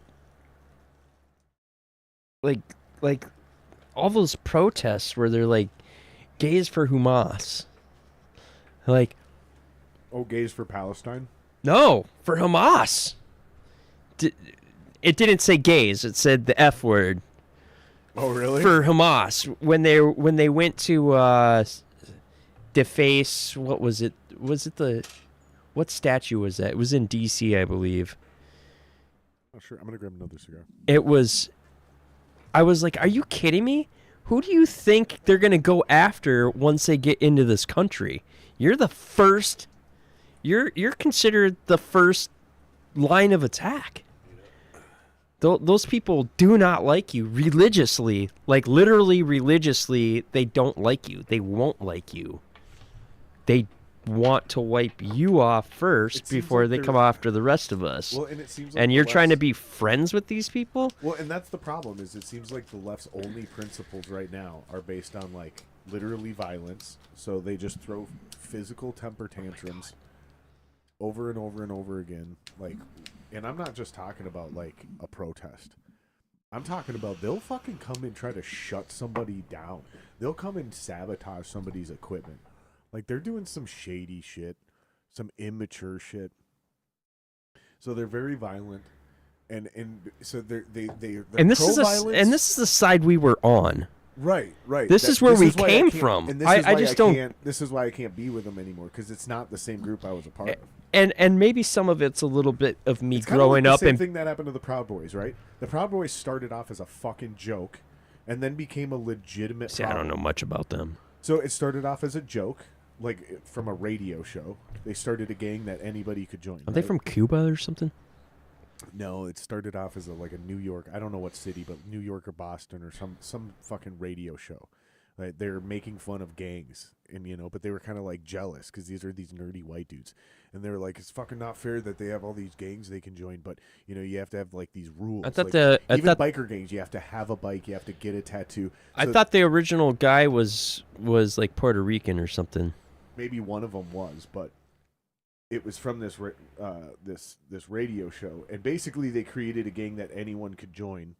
And then it fucking took a wicked turn. Like, these weird dudes got in the group, took it over, and turned it into a fucking weird vibe, dude. They do some dark shit. And so the guys who started it haven't been in it forever. So the point is you can have something that starts off cool and then goes dark fast. I mean, look what Hitler did in the fucking German Socialist Workers' Party. It was a thing long before he joined. And then he showed up, turned it into something wicked, and fucking took it to the next level. I'm sure Antifa at one point in time was something kind of cool.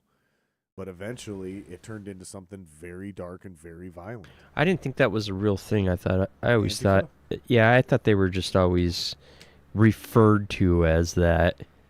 No, it's a real organization. Is it really? Yeah, and the thing that really pisses me off is people go, no, see, Jared, you don't understand what you're talking about. It's not dangerous. Because it has no leader, right? And I'm like, oh my god, that's way worse.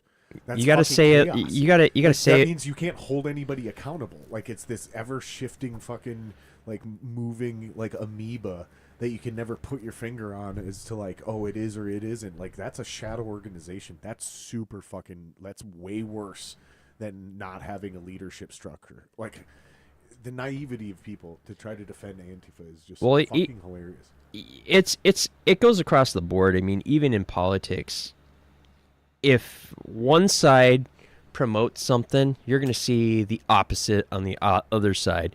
And it seems like the Democrats are subtly coming towards Republican views, or they're trying to completely flip. They're saying what they need to say so they can get elected, obviously. Because all of a sudden Kamala's for the border.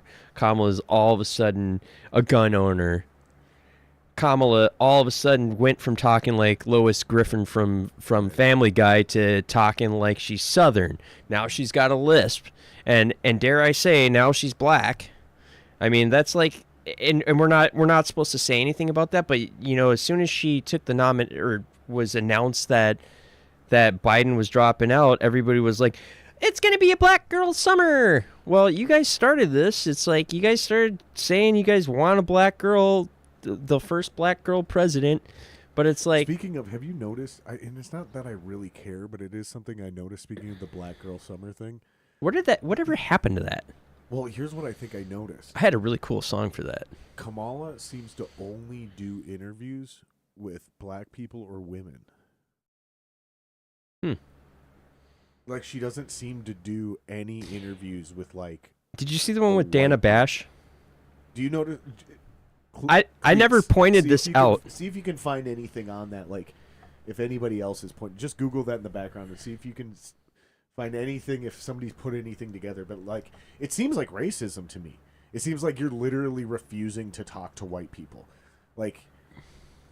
Maybe I'm wrong. Maybe it's just perception, but every single video I see of her doing any sort of interview. Well, if she's doing it, I doubt she's doing it out of racism. She's probably just. It's favoritism towards maybe. That she, maybe it's possible. Like. She's like, no, I want to it's talk possible. To people, like, we're going to do the people of color thing, which is racism. Like. And people go, well, they don't have any institutional power, so it can't be racist. No, they're literally in charge of the country right now. That is the definition of having institutional power. So I don't know what the fucking... it doesn't make any sense to me. So the thing is, man, this song... I had this really cool song, too. But I never wanted to put it together because it's actually for the Democrat side. It was. What was it called? It was going to be called Black Girl Summer. It had a really cool summer. It was like, all here right now is that's about to go down because it's a... And then right when the bass drops, and be Black Girl Summer, Black Girl. It was going to be... And you should have done a music video with you singing it. No. No. See, I was going to... I would have needed a black girl to sing it. No, you should have got John Wheeler to sing it. Oh, God. He would just end up writing the whole song then. That is true. He would just take over the whole thing. Yeah, that is true. Well, I don't know that that's true, but it sounds like John. It sounds like John. In a good way. Because he's very talented. He is so talented. And he likes to... I've taught him a few things. Too, so I've taught you about Ableton. I taught you how to do that thing with the MIDI with the Ableton, John. Speaking of music, homeboy, did I hear right that A-Pod is going to do some stuff again? Yep, you sure did. Shut the front door. Yep. Is it the whole original lineup? The whole original lineup unfortunately can't exist. The original guitar player is not with us. Oh, well, that sucks. That's well, you know who it is. You probably don't know that he was an A-Pod, but it's Brian. Yep. He was the original guitar player. That was his first band.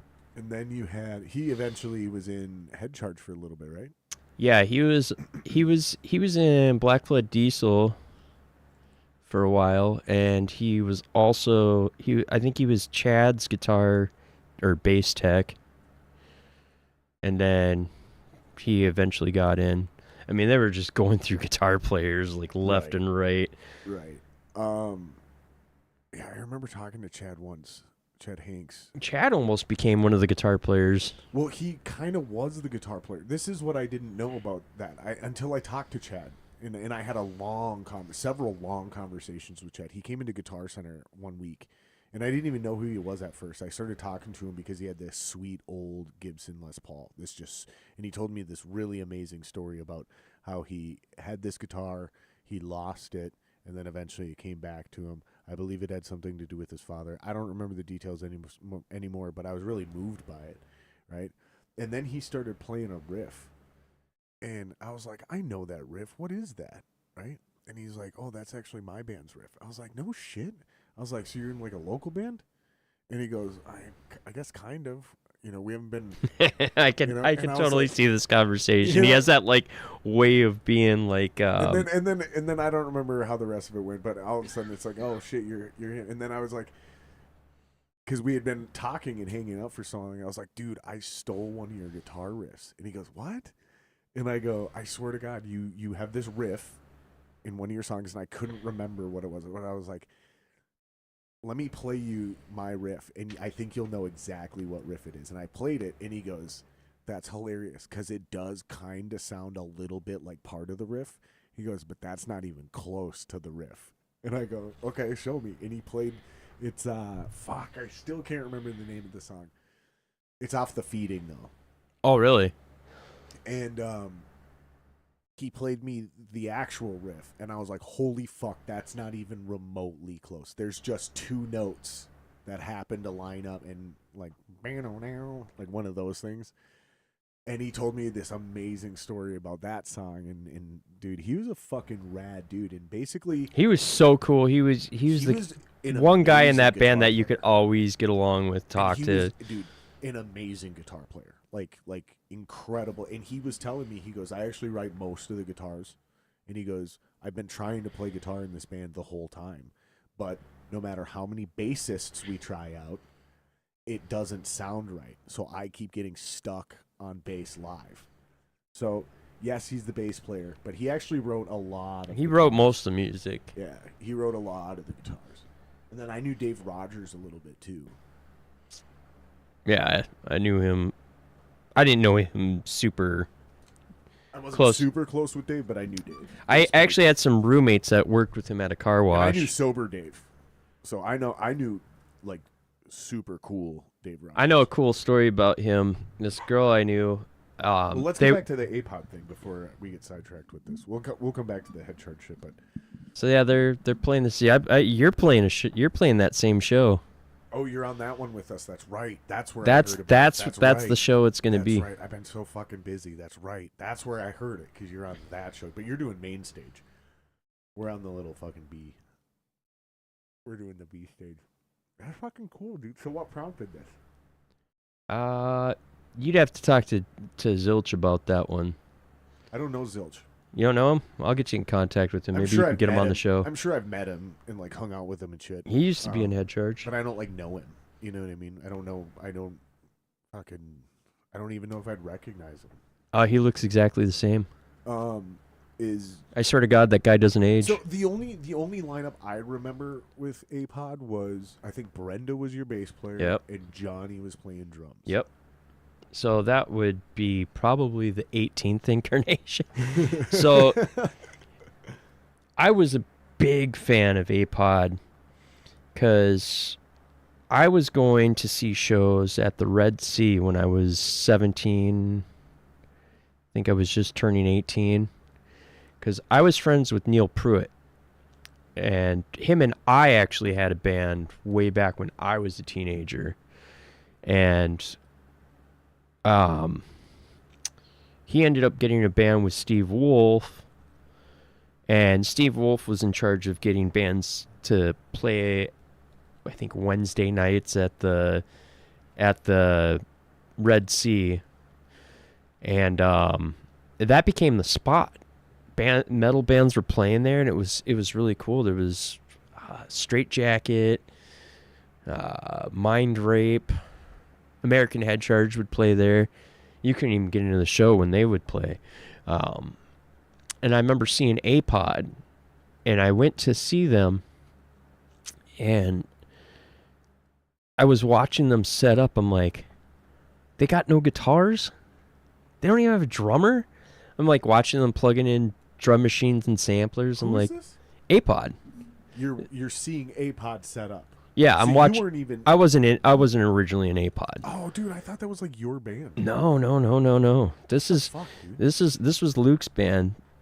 And I was watching them set up, and they had. Oh wait, no, I do remember this. We talked. So they had a girl. They had a female keyboardist, and she came out and talked to everybody in the crowd to make sure people stuck around and watched her show.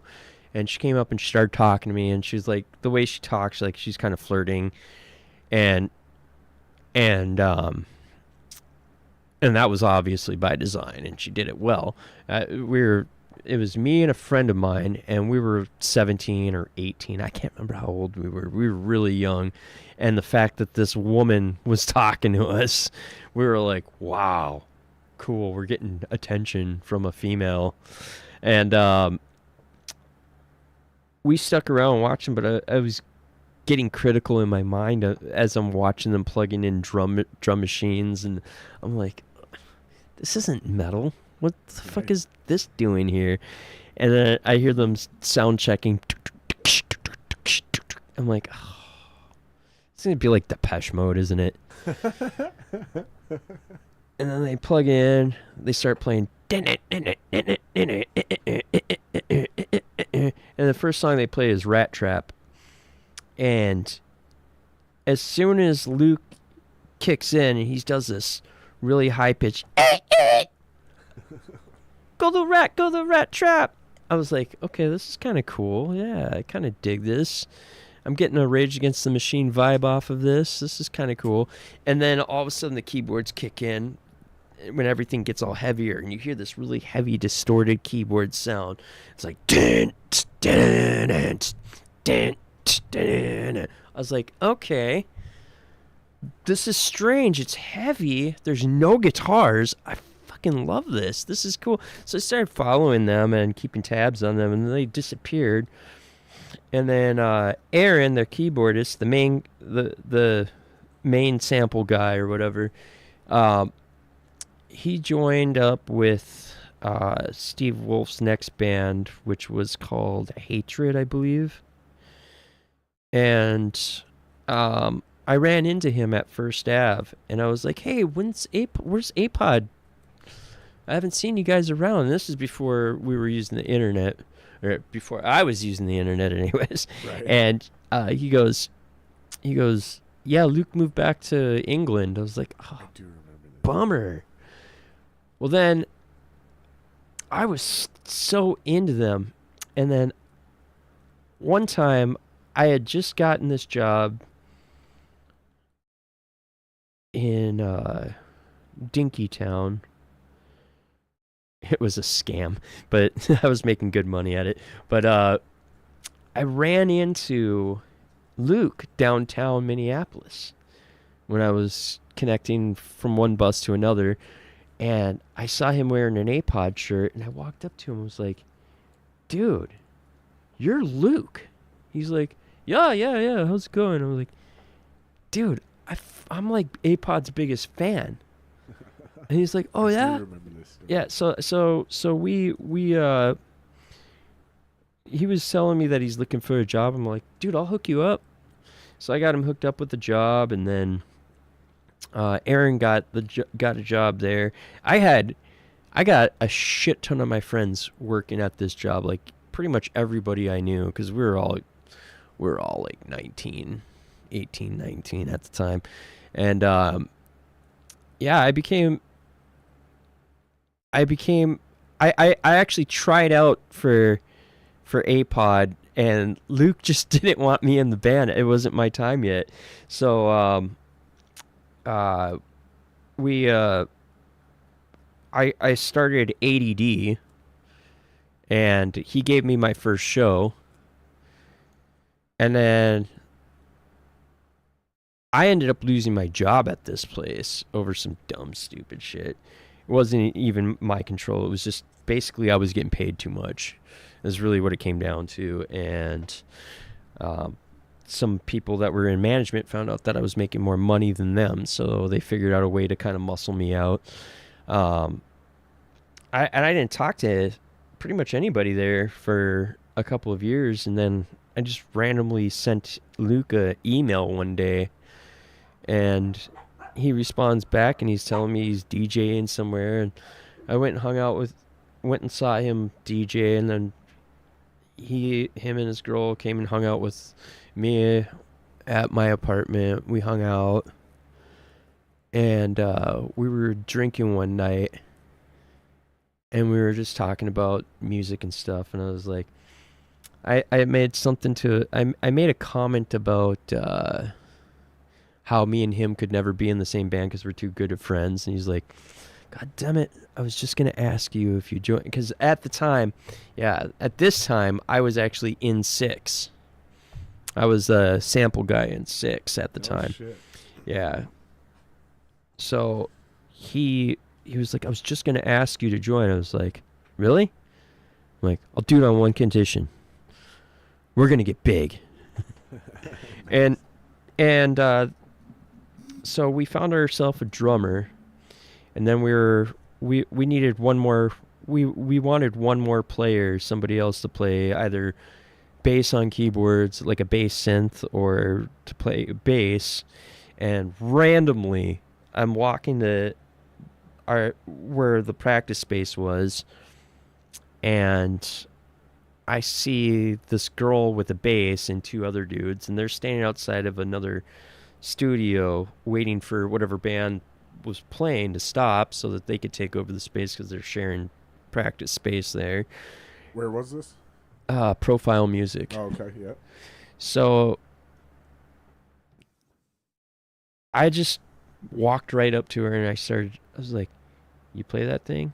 She's like, "Yeah." I'm like, and I don't even look at the other two guys. I'm like, "You looking to be in another band?"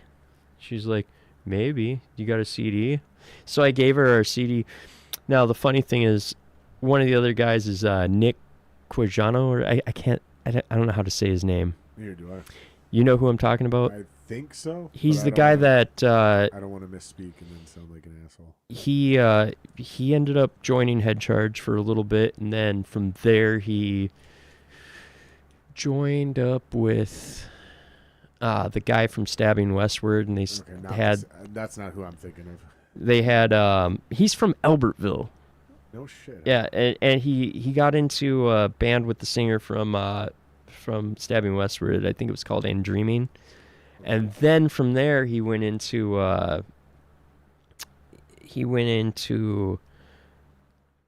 Power Man 5000. Okay. So he was with them for a while.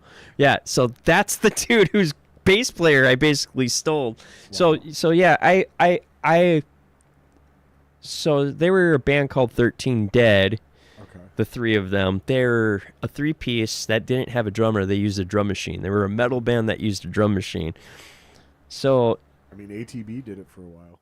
So I talked to her about joining the band and never heard from her. And then all of a sudden she messaged us on our message board and said that she's coming to our show. She said, "I believe I talked to a guy named Tim," and she posted this on a public message board that 8 other people read. And she comes to the show all dressed up nice, and she was wearing like this mini skirt or something, and she came up to me at the end of her set. She's like, "A+, great show. Do you remember me?" I'm like, "No, I'm sorry." She's like, "I'm the girl that plays the bass. You gave me your CD." I'm like, "Oh yeah, Profile." She's like, "So is that position still open?" I was like, "Maybe." It's like, "Well, what's going on with your band?" She's like, "Well, we're breaking up." I'm like, "Cool." So that's how she got in the band. And who was that? That was Brenda. Gotcha. So that's where I found Brenda. We didn't know. I thought she was like 20. She was young. She was young. She was 15 at the time. That's fucking crazy. She just came to town to visit. Now she's from Albertville too, and I live out by there. So she just came to town a couple weeks ago. I hung out with her and her boyfriend. I gotta piss, dude. Let's press pause here for a second. I'm gonna play a song. All right, sounds good. Let's do. I guess we'll do The Void. I don't think we've played that very often.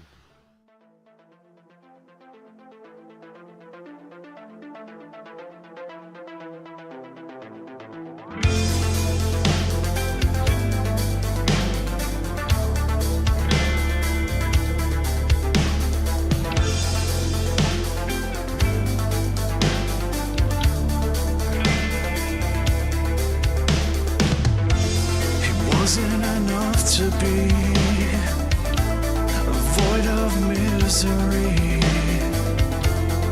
There's an emptiness inside I do not feel anymore. If I need to say this again, I'm in this through the end. And I believe that's what you need to hear. And I believe that I have now made this clear. If you would let me up, then maybe I would see if the sentiment has died.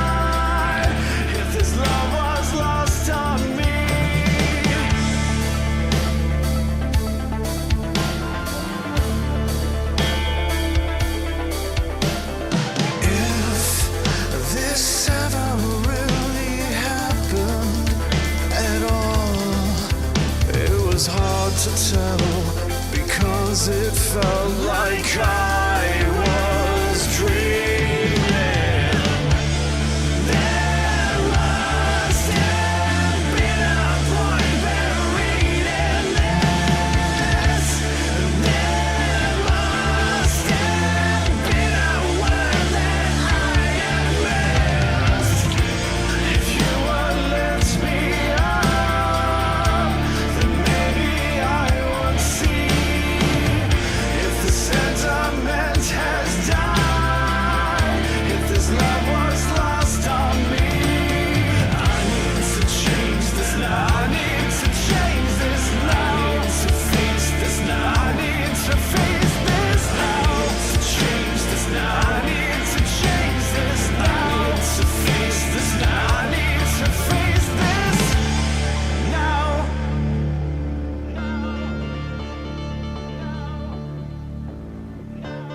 I need to change this now. I need to change this now. I need to change this. I need to face this now. I need to face this. I need to change this now. I need to change this. I need to face this. I need to face you. If you would lift me up, then maybe I would see. If the sentiment has died, if this love was lost on me, I need to change this now. Where was I looking for? I need to face this now. I'm not me anymore. I need to change this now. I set myself away. I need to face this now. Can you still hear me? To change this now. I need to face this now. Like, I need to change Like this perfect, now.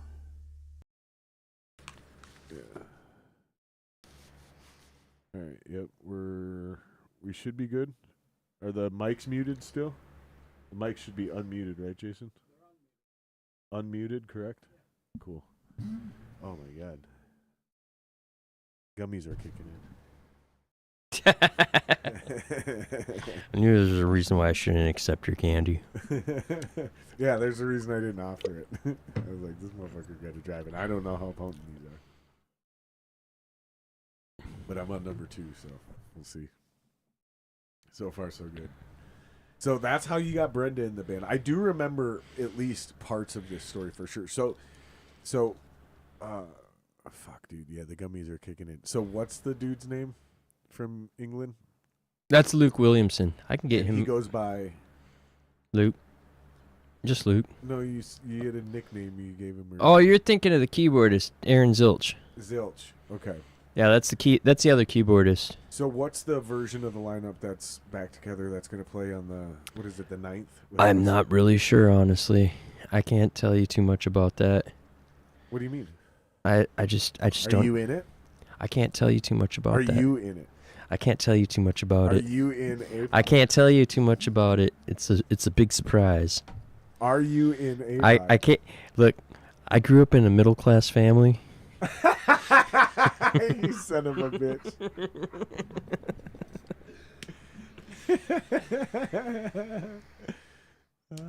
Dude, the gummies are kicking in. That's gonna be the new thing.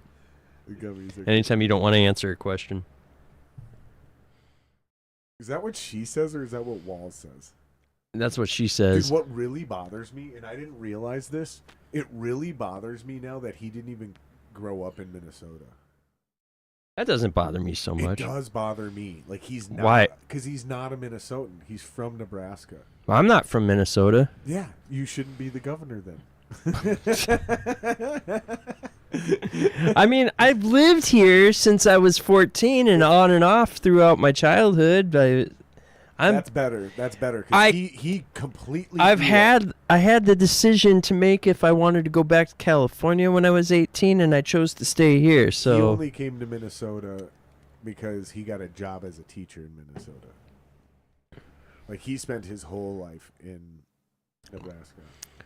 Well, he got voted in, so that's what it is. I think we should have rules.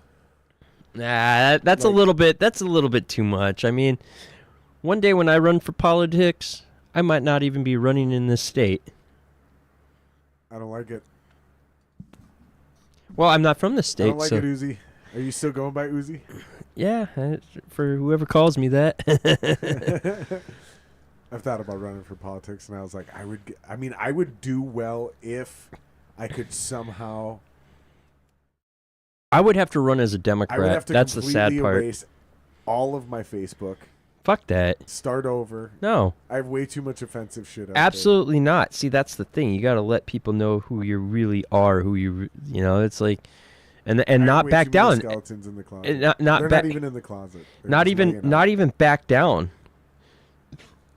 If anybody tries to accuse you of flip flopping, see, this is the thing about Kamala, and she kind of did it in her last interview. That one that she did with 60 Minutes.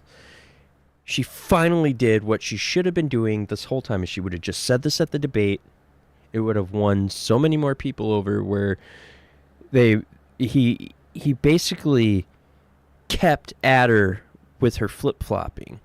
And she said, look, I've been traveling around the country, and I've learned I've learned from different points of views and come to understand. And so basically what she's saying is she's learned that her positions on things aren't right for everybody. They work great in California, but it doesn't work for... Supposedly it works great in California, and that's why everybody's moving. But... Right. But it's like, it might not work good for all of America. And if she would have just said that, she could have won so many more people over instead of saying, I grew up in a small town. And it was like, that was your answer to flip-flopping? Like, that's not an answer. That's a non-answer. Look, I grew up in a middle-class family. And she didn't. and the other thing, like... Did they have money? Yeah. Kamala's parents had money. Her mom, she grew up with a single mom, so she Wait, I was thought raised by her 100% Indian mother, But and then as why does she bring up the fact that her father was Jamaican? so she can try to win over the black vote. It's obvious, and right now I'm probably losing friends on Facebook for saying this, but I've come to find out probably not. no, anytime I post anything related to politics, I have a couple cousins that get on there and try. My dad will get in on it. They like, yeah. I'm so toxic when it comes to politics online. Like, every fucking musician, especially do you Adam even see Rivkin. my posts, because that's what I've also noticed is like, it's so interesting how the algorithm works, because it only shows me people's posts that Facebook knows is going to piss me off. Like, they never show me posts I'm going to agree with. That shows up in my reels a lot. But the posts, it's only posts that are going to piss me off. So it's always some bullshit. Like, they somehow learned that it doesn't matter who the candidate is. Okay? If it's something taken out of context and distorted, it's going to piss me off, right? So even if it's against the person that I'm quote unquote going to vote for, right? It's very interesting to me because the reels, the video portion of it, when I go into that aspect, it's the exact opposite. It'll show me videos attacking the person that I'm probably not voting for. And it knows that I don't have a real political affiliation. It knows I'm a Tulsi Gabbard fan. Doesn't matter what political party she's on. It's interesting. It's super interesting. So do you ever see any of my shit? No. Yeah. Because we have a lot of the same viewpoints. And so there's not much engagement. Yeah, that's probably the biggest.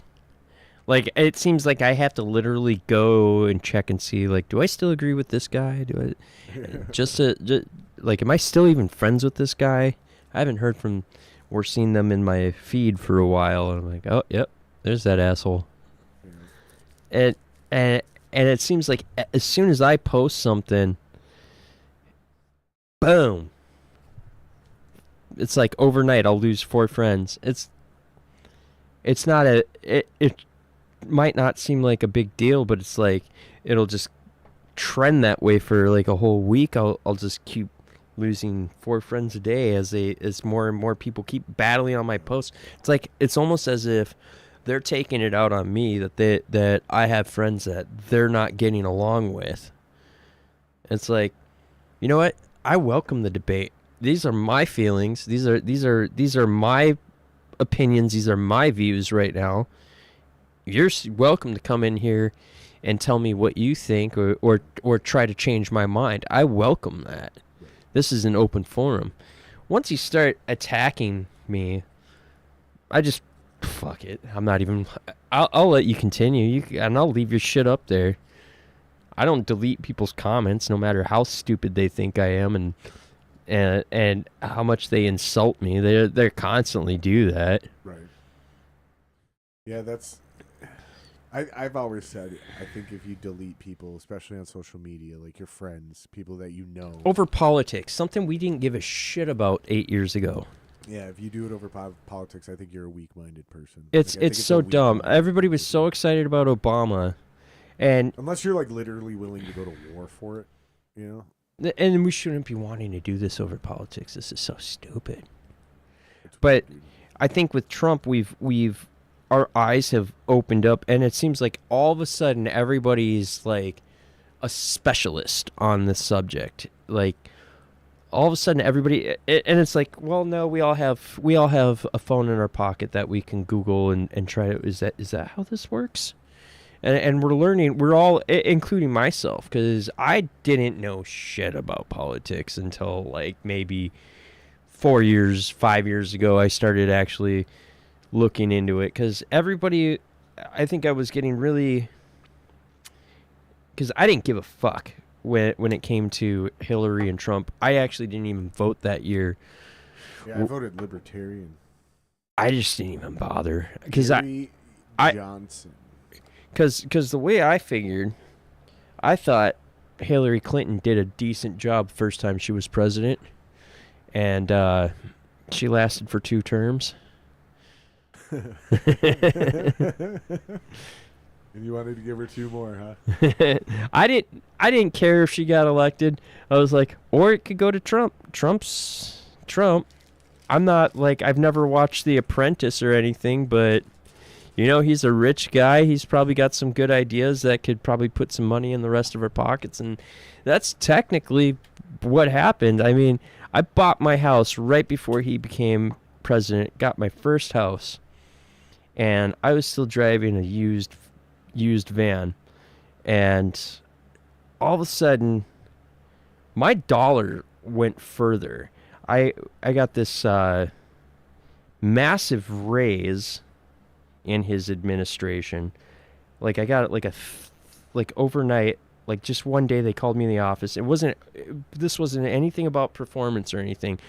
It was just like a cost of living thing. It's something that had to do something. I got like a $3 raise just overnight, just like that. I was like, wow, cool. And then from there, it was like I was doing so good financially. At the time I was playing in a cover band every weekend. And yep. And I was making good money doing that. And I was doing it, but you know, I have a family. I have 3 kids. I have a house that I just bought, and it wasn't a very expensive house, but we went from that house to being able to buy a nicer house in that same administration. And I was able to buy a truck, and not just any truck. I bought a brand new truck, and I was able to afford all this stuff. Right. And I didn't have any credit card debt. And now all of a sudden, fast forward to now, my credit card right now, I don't even want to say what the balance is at, but I'm, depending on the time of the month, I'm between like $600 to $400 at the limit right now, and I'm living off of that thing. And it's buying food. It's buying groceries. You can say, hey, groceries are up 25%. You know, we get 5%. This is the normal thing at any job. You get like a 5% increment every year. Well, if groceries are up 25%, you also got to look at how much of those groceries are you getting, because not only did inflation happen with the groceries, shrinkflation also happened. You're now paying $1.25. For people that don't know what we're talking about, shrinkflation is when they like literally put less in the package. So instead of getting like a full ounce for $1 of whatever product, now it's 0.7 ounces, and you're paying $1. It's like 0.97 actually at first, you know. And then 5 years later it's 0.94, and then a bad economy happens. Now it's 0.82, right? So and technically, they do it more with like chips. They do it with like things that it's really hard. Like they don't do it with cheese. They don't do it with milk. They don't do it with sodas. They do it with like things like chips. Like your Big Mac is smaller nowadays. Your portion of large fries has slowly gotten smaller. Like it's very interesting. And that's the thing is, like, I have to eat fast food. I don't have to, but I'm working so much that I'm just so tired. Like I don't have the time to make myself lunch in the morning. That's the craziest thing. It's like I'm just so tired. And even making a sandwich at home is like the same price as going and grabbing something from McDonald's. It doesn't make a difference. It's going to cost me the same. No, but you will feel a lot better, especially the shit they put in that now. Like they were showing, I seen this fucking thing recently, where they were comparing like what was in McDonald's fries back in the day, and it was like potatoes, salt, and beef tallow is what they are fried in.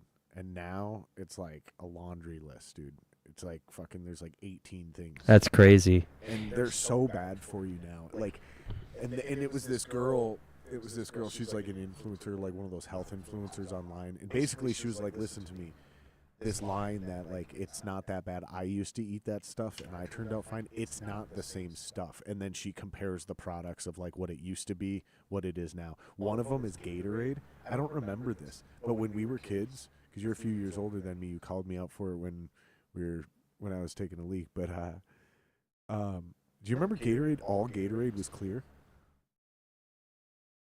Clearish, yeah. Yeah, I don't remember that because like even by the time I was old enough to start drinking, I never Gatorade, drank they it. Already started coloring it different shit, but it was all clear.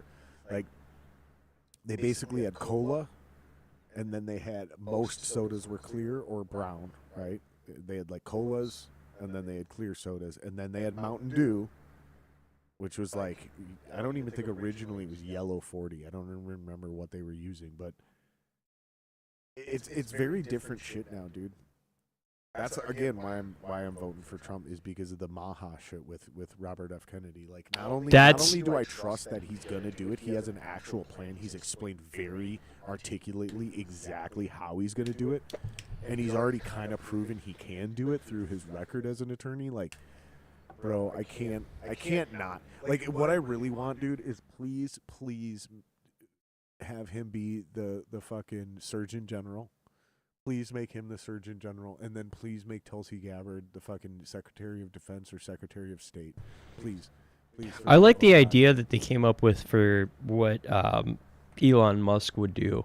Oh, and that's what is it? Government efficiency. Yeah, I think that's a step in the right direction, because what that'll do is figure out why are we paying for so much government that just really just sits around and governs each other.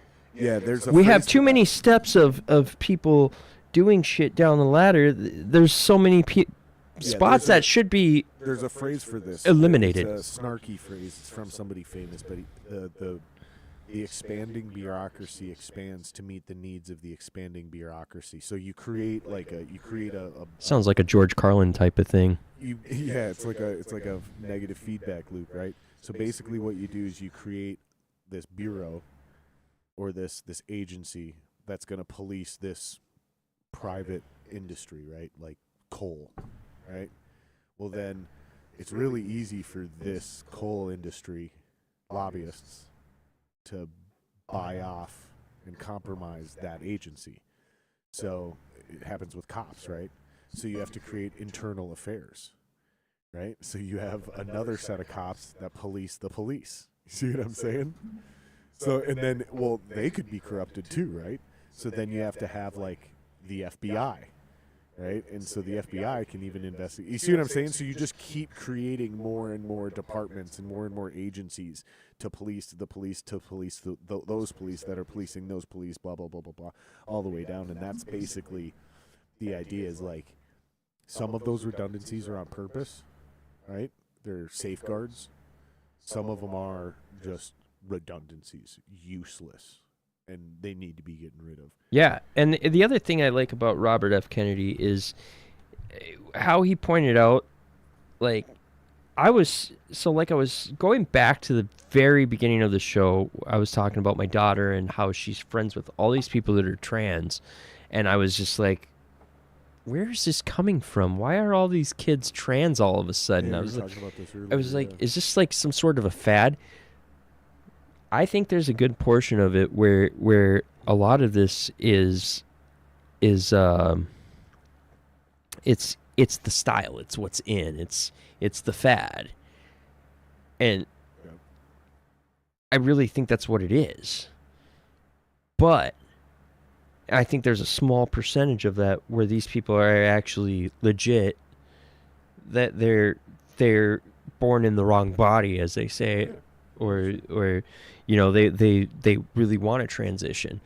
And the other part is what Robert F. Kennedy said. Now, I hope you guys don't think I'm a conspiracy theorist for hearing him say this. These are not my words. But I think this is something that needs to be looked into, is the fertilizer that we're using in our food. I forget what it's called. There's two of them. There's glyphosate and atrazine. I think it's that one, the atrazine, where they tested it on frogs and they found out that they're chemically castrating themselves.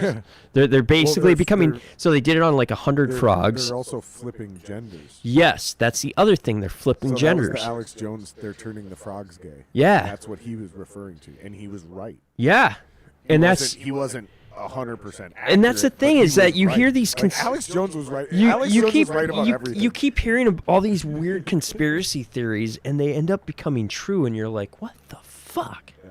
And it's like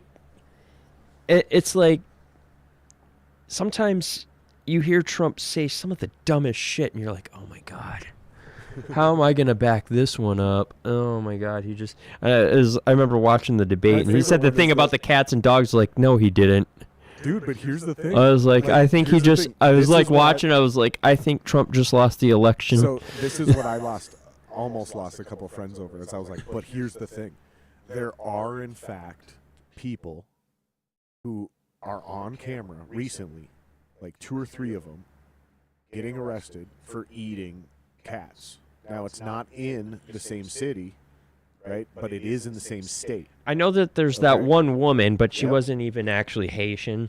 Correct, right? So not 100% accurate, but that did happen. And then there are reports of Haitians killing small animals and ducks in parks and eating them, right?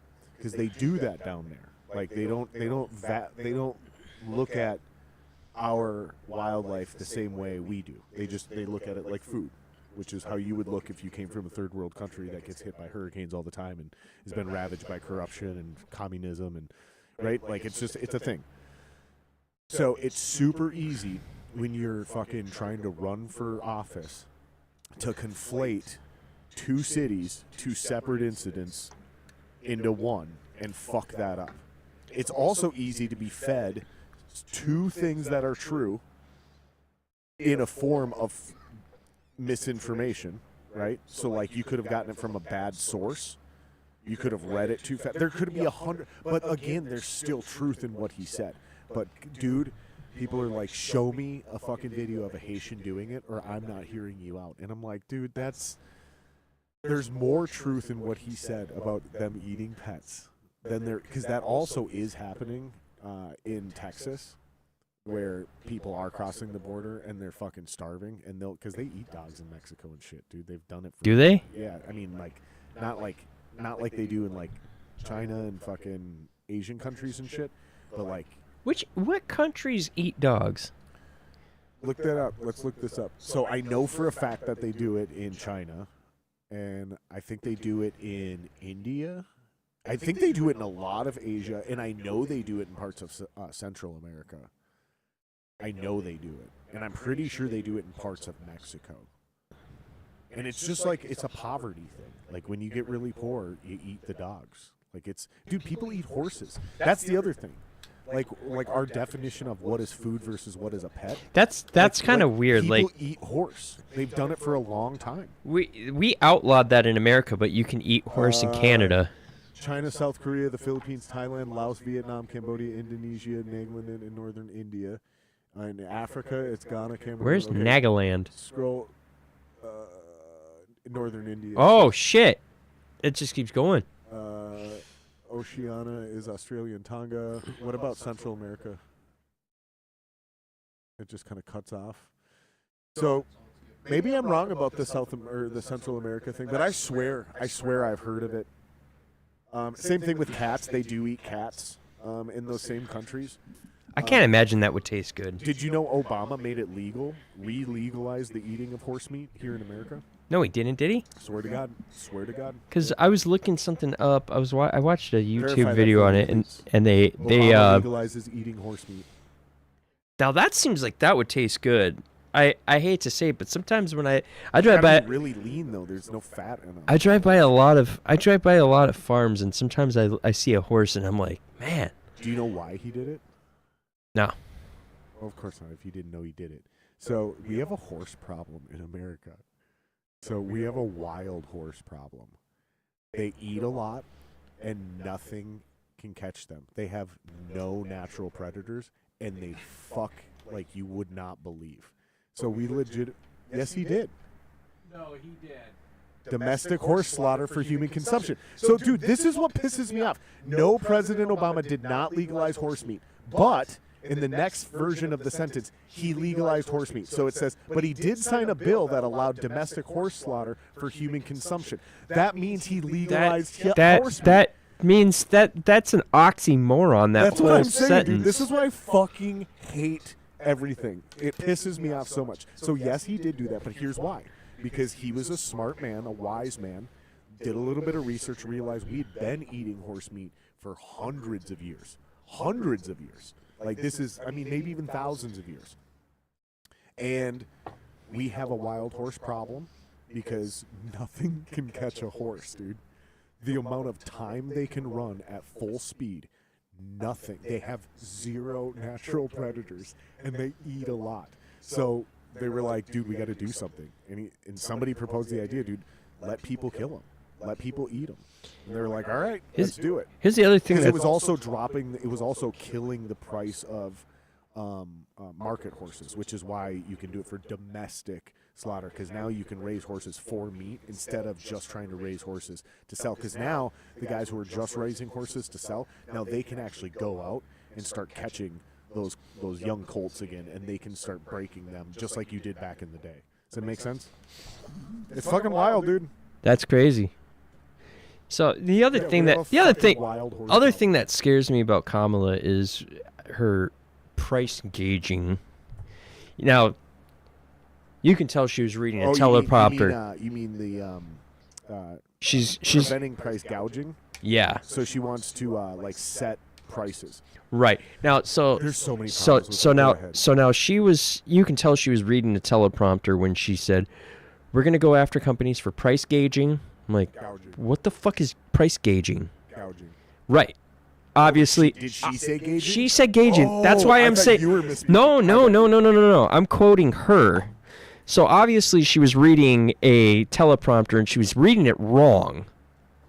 And I told her, I was like, does she mean gouging? She means gouging, right? Because now she's saying gouging. Right. But I think she was in Wisconsin at a rally when she said she was going to go after companies for, this is how she's going to lower the price for food. And when she said she was going to set price limits, I was like, this is starting to sound like Russia. Well, not only that, but This is what's going to lead to food and shortages. let me explain how. Because I don't think people understand this. They say, Jared, you got to do something. No, here's why you don't. Here's why you leave it to the free market. Because here's what happens. You set food prices at a certain price, which means the retailer can only sell food for that price. Which means in order for them to make any money, they have to buy it for less than that price. However, if the cost of getting that food to that place, because of fuel costs, because of everything else, is now more expensive, it simply doesn't happen. Right. Exactly. So all of a sudden, now there's no food. It went from being expensive to being none at all. That's scary. That's literally That's how it happens. scarier than anything. That is literally how it happens, because the only way you can do that is then by going, and now we're going to forcefully lower gas prices so these drivers can afford to it. Well, okay, now you've forcefully lowered the profit margin in oil, which we already subsidize, because if we don't, it'll be too expensive to do any of this shit anyways. So then all of a sudden, now you can't afford to pay all these laborers that are unionized on all your oil rigs and in all the refineries, right? So now that's not profitable. So then you go, okay, well, now we got to lower those guys' wages. That's literally communism at that point. You're dictating what people can and cannot make. Here's one. So obvious, dude. Sorry, I don't mean to fucking. Here's one thing that both parties want to argue about is the whole oil drilling thing. How the Democrats shut down the Keystone pipeline. I was for it because I was like, well, yeah, let's make gas cheaper. This is stupid. Why are we not doing that? And they're like, well, we're still drilling. We're still drilling. Yeah, but the places that they're approving drilling to be is not producing a lot of oil. There's hardly any oil, and I've seen video. Well, we shut down all our refineries. I've seen footage of foremen at these drill sites saying, yeah, there's these fields. This is what we were approved. There's no oil here. Right. There's nothing. They're doing this on purpose.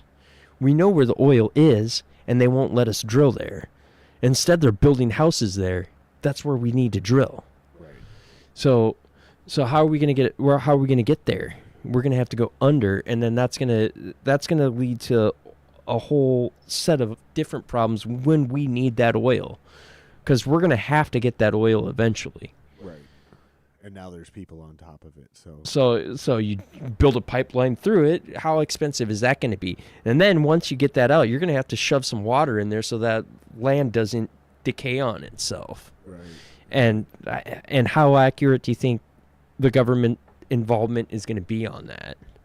Plus all the regulations that are going to be put into place. How expensive is this going to be? Well, and I don't like the alternative, which is like, okay, so the alternative is we're going to rape the land in foreign countries using slave labor. That's the other thing.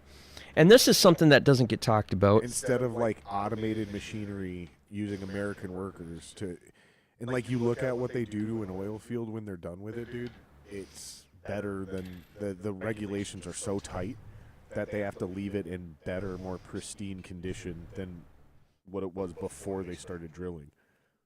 Which sounds like bullshit, but it's not. There is so much slave labor going.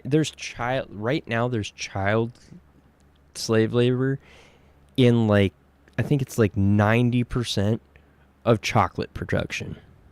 Oh, it's wild, dude. It's Did you fucking see that crazy. Rogan episode with the dude on? No. Who was talking about? So he did like a, I don't know if he's a YouTuber or if he did a documentary on Netflix, because he was just playing his raw footage. So these companies, including Tesla and Apple, claim that they verify the sources and they get 100% of their cobalt and all these other minerals, 100%, zero what's called an artisanal confrontation. worker. No, that's diamonds, conflict diamonds, right? This is similar though. So what they call this is there's no artisanal workers, which is basically you're in the dirt swinging a hammer or digging with your hand. That's what an artisanal worker is, right? So these places, Tesla, Apple, all these companies say, we verified we have 0% of that. And then he plays the video and he goes, this is what it actually looked like. And it's fucking hundreds of children fucking digging in the fucking dirt, banging hammers. There's dudes in there fucking making fucking bags and baskets full of these fucking rocks. And then there's tiny children, no more than 7 years old, fucking with the things on their shoulders, and they bring it over to the other dudes who fucking put it in the thing, and they start sorting it out. Dude, it's all by hand. It's all slave labor, dude. There's women in there, dude, and it's like most of them are barefoot. And I'm like, this is not better. Because again, just like with government spending, these two things are directly correlated, which again is why I can't be on board with the Democrats right now, because they want to just tax the rich and they want to go carbon neutral. And I'm like, you could tax the rich at 100%. So you could take 100% of Elon Musk's money, Jeff Bezos, you could take it all. And it wouldn't put a fucking dent in the American debt. Nope. We got to control the spending. Same thing Yes. with carbon emissions. And we need Same thing to. with So carbon here's the emissions. thing. Here's the thing that I don't understand is why are we funding war right now? Like I get it with Israel. Israel really needs it. If you look at where they're at, they're in a very dangerous spot. And Yeah, they're surrounded. they are completely surrounded, and luckily they have, which is not helping them right now, but they have Saudi Arabia. That's like their only ally in the area for now. Which is a weird thing because they're not really allies, right? And they're not really allies with us right now. Like, it's weird. Yeah, it's definitely getting weird over there. it's definitely strange, but it's what was I saying now? Like the Oh, I was talking. oh about yeah, so controlling the spending. so why are we funding Ukraine? That's the part I don't understand. Why are we so interested in Ukraine right now? They're not told you our why. ally. I told you why. They're not in NATO. But we can't allow Putin to get that far west into Europe because we'll never get him out. Because But that's not our concern. That's not our. there's like things that will affect us. Like he'll have too much control over, like I said, that natural gas supply, that fucking cobalt supply that you were mentioning. Like there's resources in that country that we cannot let him get his hands on. That's the idea. I'm not saying I agree with it. I'm not saying it justifies it. But that's the idea, is that like we can't allow him to So there is a special interest. So we're not doing I'm this. suspecting We're this. not doing this for the Ukrainians, and it's coming down to how many Ukrainians need to die before we decide that Well, this is. Here's the thing: is they're gonna die regardless of whether we help them or not. I think that's the other reality that it's not like we are the only reason they're doing this. They hate the fucking Russians, dude. I know people from Ukraine. Like, I knew them 20 years ago. I met them in high school. There was a huge chunk of them, a huge population back in the day that lived in northeast Minneapolis. They had an entire church, hundreds of people at this congregation. It was all Ukrainian. Everything, they spoke in Ukrainian. They did their sermons in Ukrainian. Like, fucking, yeah, his name was Joe Kumka. He was a fucking phenomenal guitar player. He was in one of my bands. His dad didn't speak a fucking lick of English. Yeah, there's a whole community of fucking Ukrainians down. This is, yeah, early 2000s, late 90s, early 2000s. Wow, I did. They fucking hate the Russians, dude. And they sound and look and seem Russian. So if you be like, oh, are you Russian? They get fucking mad. It'd be like calling a Chinese person Japanese or vice versa. Well, it's hard to like it's they hard find to it highly it's hard to pinpoint what a Russian looks like. Most people think they're just right, and they're blonde and white. And No, they do they're sound there's identical if you don't know. if you look at the difference between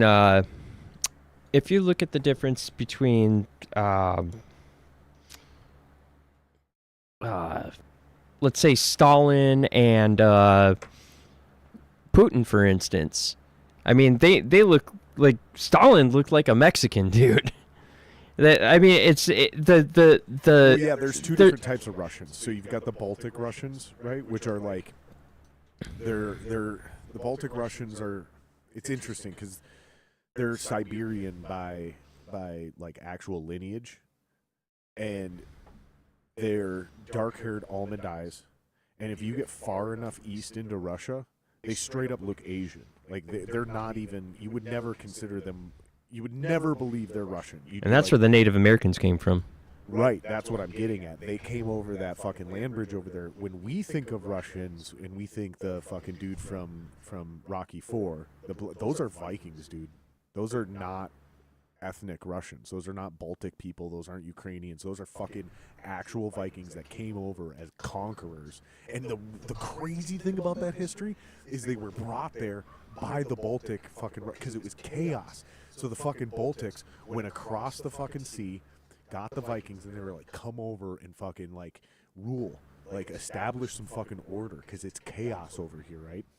And the Vikings came over, they tried, and they fucking failed because it was chaos, and they got beaten back. And they were like, fuck you guys, we're going back, because it's way easier to do our deal back there, back home. And then it was years later, I think it was three fucking Norwegian Viking kings came over, and they were like, we're fucking carving this bitch up, we're in charge now. And then it's when they and then the next generation of them didn't get along. Yep. It was like there were territories where, so like this kingdom had 3 kids, had 3 sons, so they divided the land up equally, but then they had disputes over it, and they started warring with each other. Russia has such a huge history, and Russia has always sucked to live in as far as you can go back. And right now, it's always been chaos. Right now, since Putin has taken charge, this is the best Russia has ever had it. Especially if you're measuring it in like civility, like the least violent, the least chaotic. This is the best Russia has ever been. This is maybe not right this moment, but there's like that. If you go 4 or 5 years ago, then it's 100%. I mean, you look at like Gorbachev. You look at presidents like Gorbachev. Like that must have been the best president. No, they didn't like him.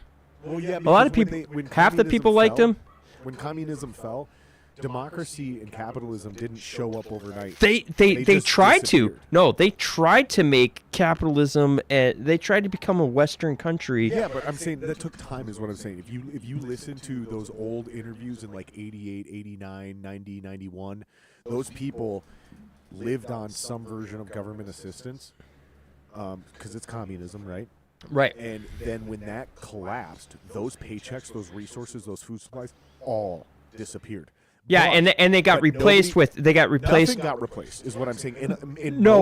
Basically it took years before. So basically, what they wanted to do is they wanted to convert from everything being run by the state to being run by the people.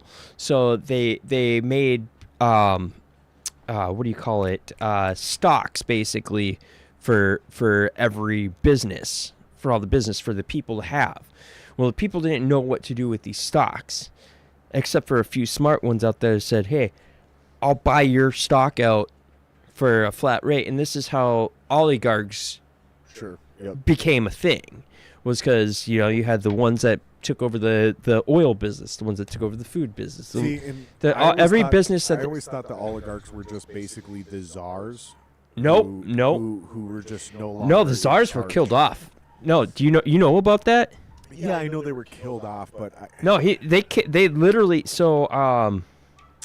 were they like eradicated, killed off, or was it more like the mob? Okay, so the main dudes all got capped at the turn of the century. At the turn of the century, 1900s. I think it was like 1906 or something, somewhere around there.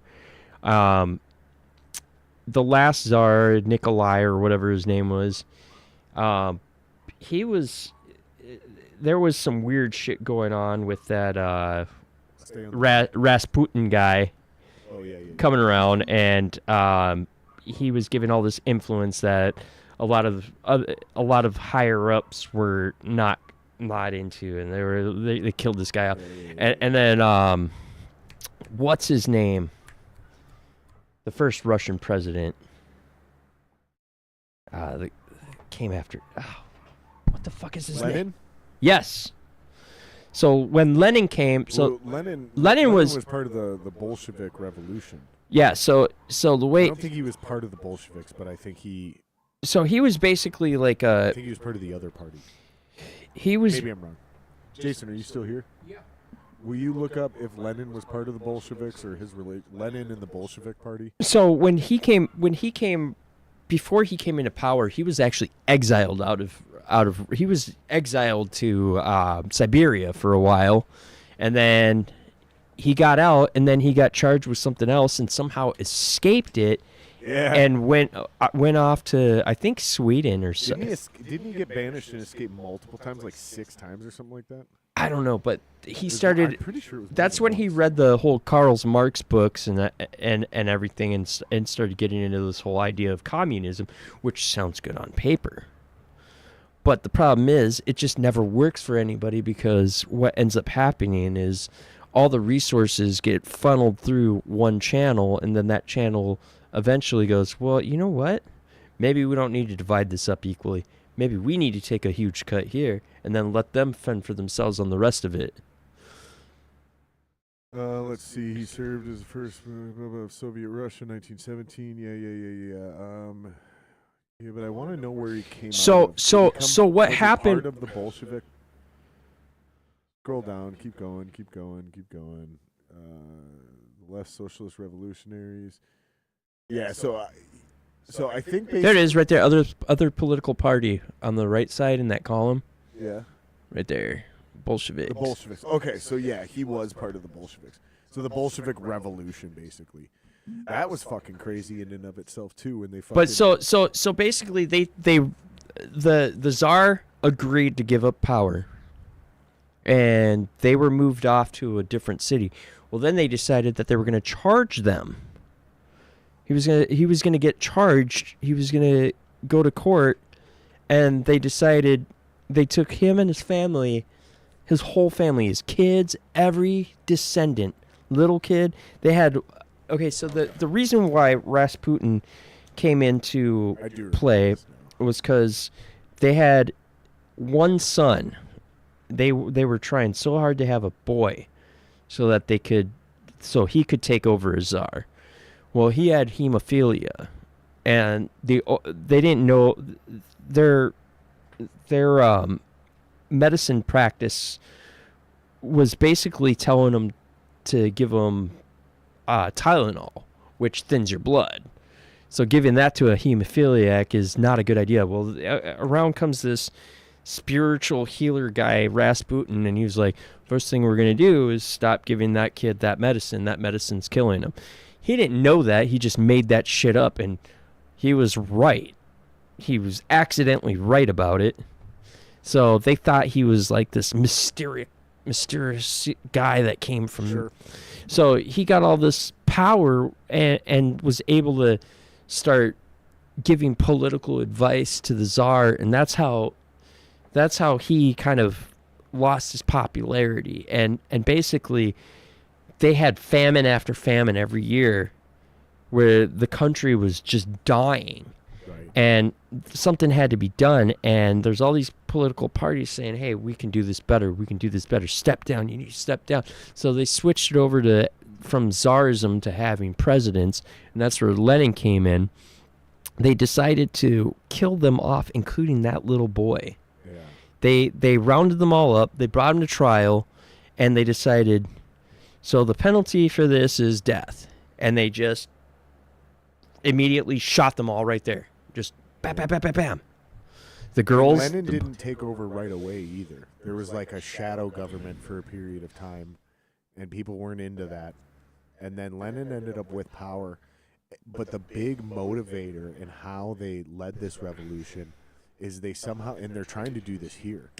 They tried to convince people... well, they did convince people that allowing people to own private land, right, private farms, private property, led to an imbalance of wealth and power. So the first thing they did is took everyone's guns, right, after they won the revolution. The next thing they did was took everybody's private property. And that's the basis of communism versus socialism. So pure socialism in its oldest, I won't even say innocent form, but in its baby form. Infancy? That's the word I was looking for. In its infancy, the idea is it's about who owns the means of production, right? So we think of socialism now, the way we use it is it's about like having the government take care of everything. Originally, it was about who owns the means of production, right? So it's the people are supposed to own the means of production. So like that's kind of like the idea of what a co-op would be, right? So Right. the factory is owned by the people that work at the factory, and that's fine, right?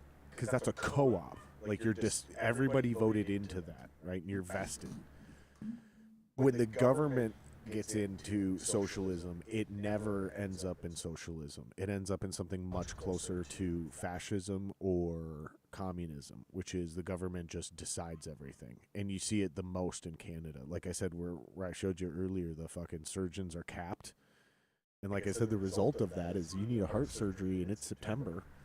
And the heart surgeon's like, I'm not making any fucking money. I'm not doing any more surgeries until January because then I can start getting paid again. Because that's literally what ends up happening. But they don't talk about that. They don't want to admit that. It's a really big deal, dude. And then you got, like you said, Yeah, and this you were is talking about with Kamala and the price gouging. and this is setting this is prices. this It's is like, where they we're don't they can't. They will fail. They will, like, you can't do this. Is the idea of a free market. You let the market figure it out. this is where we're heading. This model is what we're being set up for, and it's not just that, it's all sorts of other corruption. And Well, and letting I wanted to bring that up because you said this earlier, like the parties are very different now. So when you and I were railing against the Republican Party in the early 2000s, they represented big oil, they represented massive corporations, war, all this shit, right? Well, that's what happened to the Democratic Party now. They represent big pharma, they represent big tech, they represent fucking the big ag, you know, not the good ag, not the small farmers. They represent big ag. They represent all these like monolithic conglomerates that run everything. And so they got the pharmaceutical industry. That's why they want to make all this shit happen, is because the fucking insurance companies are making millions off this. This is one of the reasons the trans shit for kids is so alarming, is because it's kind of a borderline of forever process. Like, you never really get off the shit, right? And the amount that the insurance companies are able to the amount that Big Pharma and fucking Big Med is able to make off these insurance companies, and they're just and then they make it on the taxpayer dime. Dude, it's dark. You know Same what's thing with, going- Tim Walz giving free food away to all the kids in school. Well, that sounds good on the surface. You're making sure all the kids are fed, except for when you look at what the schools are feeding the kids now. Everything's based on a sugar diet. They're talking about we have childhood obesity and childhood diabetes is the new epidemic. Yeah. That's because you're poisoning the kids. And so it's so fucking bizarre because, again, if we get the kids fat, right, so big food, right, so General Mills, all these corporations that put sugar in everything, they win because the food's highly addictive, so you buy more. Sugar's not satiating, so the more you eat, the more you want. And then Big Pharma wins because they put these kids on diabetes medication, which is what they want to do right now. You see where I'm going with this? Like, everybody wins in the big, nasty world, and that's who the Democrats are fighting for right now, which is the opposite of the Democratic Party that I remember. So this when I pretty was a much kid. explains why every big rich person and famous person are openly endorsing her, and you're like, you got to question, why are rich people endorsing somebody who's promising to go after them for their money? What Right. rich person's going to vote for that? And in that, did you see the interview where they asked her, well, what if the GOP gets the question? She's like, how are you going to pass it if the GOP gets the House? And she's like, well, we're going to have to vote. We're going to have to pass it. She's like, well, how are you? She's saying, you're going to need money for this and this and this, and you're going to get rid of this and this and this. Where are you going to get the money from? And she's like, well, we're just going to have to tax the rich. We're going to have them pay their fair share. Well, how are you going to do that if the Republicans if the GOP gets the House? She's like, well, we're going to have to. So check And this I was out. just like, the way she said that, I was like, no. So and check this then out, the dude. guy on 60 Minutes just asked her, he's like, well, when you talk to people in Congress quietly, and I'm like, okay, so you make deal. You're telling the truth right now. You're saying that you're gonna make quiet deals that are just gonna fuck us all over. So the tax the rich thing. Here's how that actually works, right?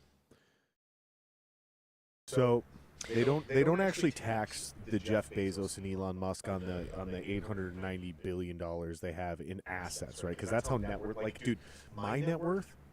If I told you the number, you'd be like, no way. But then you look at how they calculate net worth, and you'd go, holy fuck, how much am I worth, right?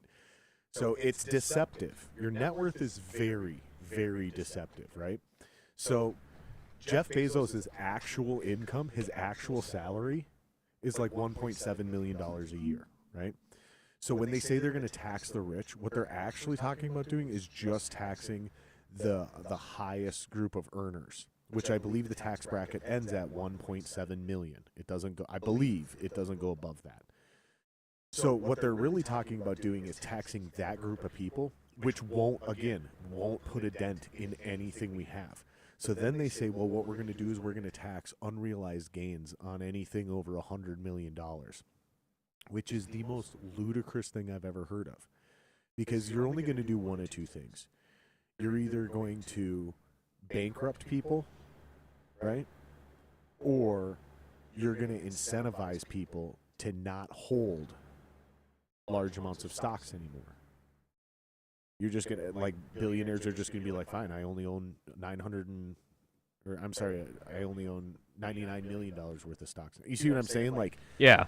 you just start figuring out ways, because my big thing is the rich are going to figure out how to stay rich, and they're always going to be there, whether you're in oligarch Russia, right, or you're in fucking North Korea, or you're in China, or you're in America, or you're in Canada. Like, the rich are always going to be rich. Right. Whenever they do these tax things and they say we're going to do this, we're going to do that, dude, it never ends up happening. Like, for example, income tax. It never income does. Tax was supposed to be on people who only made over $4,000 a Okay, year. let me explain something about that while I have you there.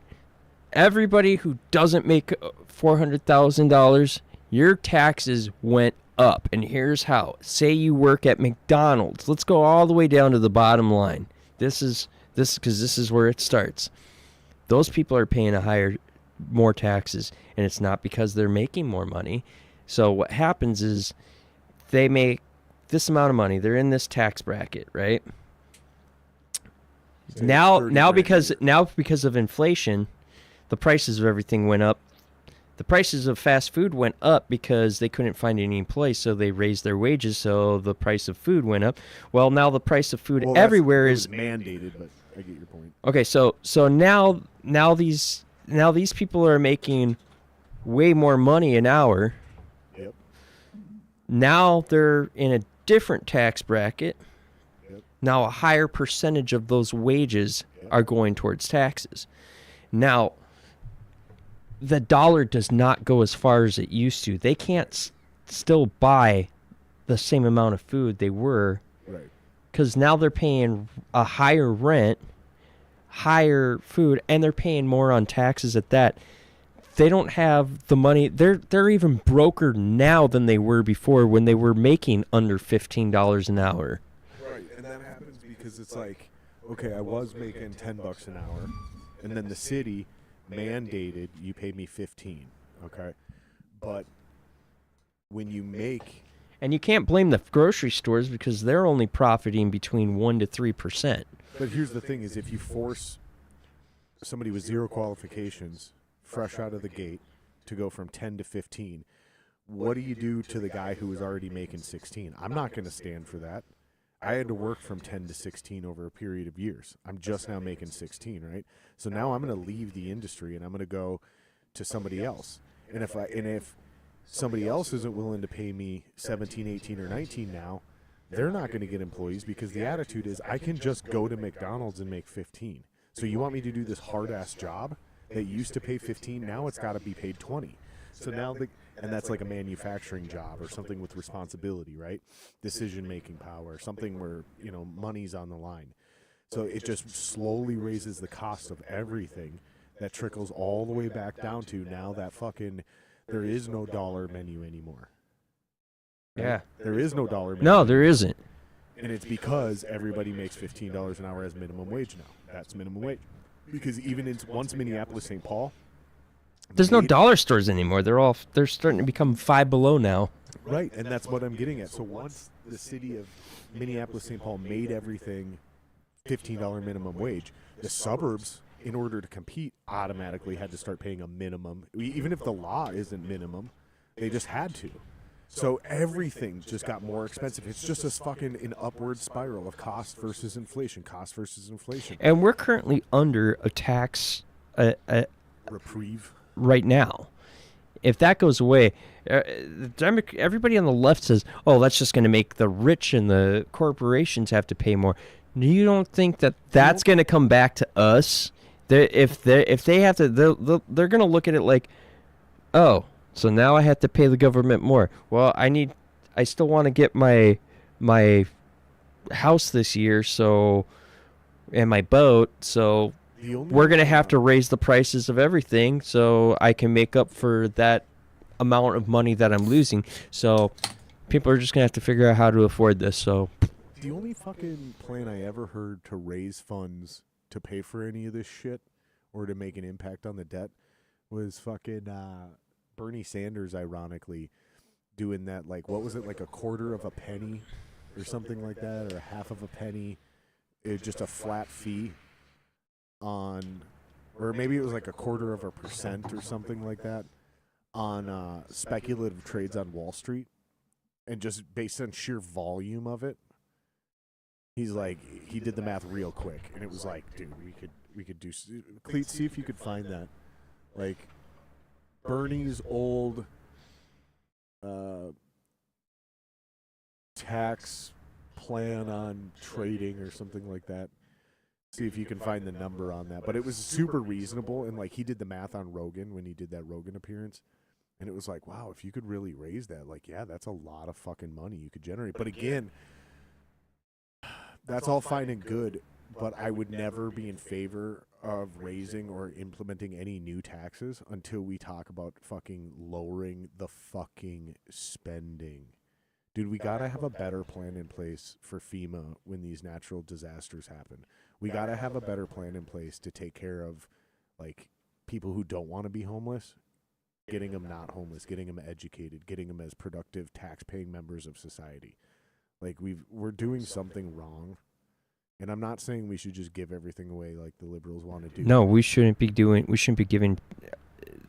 But we should things make away. being employed and like paying bills. We should make that easier and more comfortable than being homeless. You know what I mean? And the other thing, There's a problem there. another thing that scares me is it's so obvious what they're doing with bringing people into this country. You think it's about voters? Oh, it's totally about voters. I have a conspiracy. They're all fucking numbers. They're treating them like numbers. I have a They're conspiracy. acting like, oh, we're doing so good for you. You know, obviously they're going to try to do the whole thing where they get them to vote for Democrats. And they're already, like, California just outlawed voter ID. So, but you know, that can go two ways. Right. That can go two ways very easily. And it will. Maybe. No, it will, because That can what go. they don't realize is most. You find it? It would raise $220 billion the first year, $2.4 trillion over 10 years. So that's the total amount. That's great. Can you find what the actual, like, was it 0.25% per trade or something like that? I think it was 1/4 or a quarter of a Of a penny. percent, really? Yeah, the speculative trade or whatever. And it was only on speculative trade, so it was like, it was on that risky shit where it's like, if you're going to gamble the fucking economy, if this goes bad, if this goes tits up, like, no, you're going to pay a speculative trade on it. So it was 0.5% and 0.1% on trading. Sounds like some. And the fucking, This reminds me of Office Space. wow, I can't even, dude, the gummies are kicking in. So half on trading equities, 0.5% on equities, 0.1% on trading bonds. And what is that? What is that number? So if that's 1/10, That's a thousandth. That's a thousandth. Yeah. It'd be 5,000th of 1% of derivatives and other financial instruments.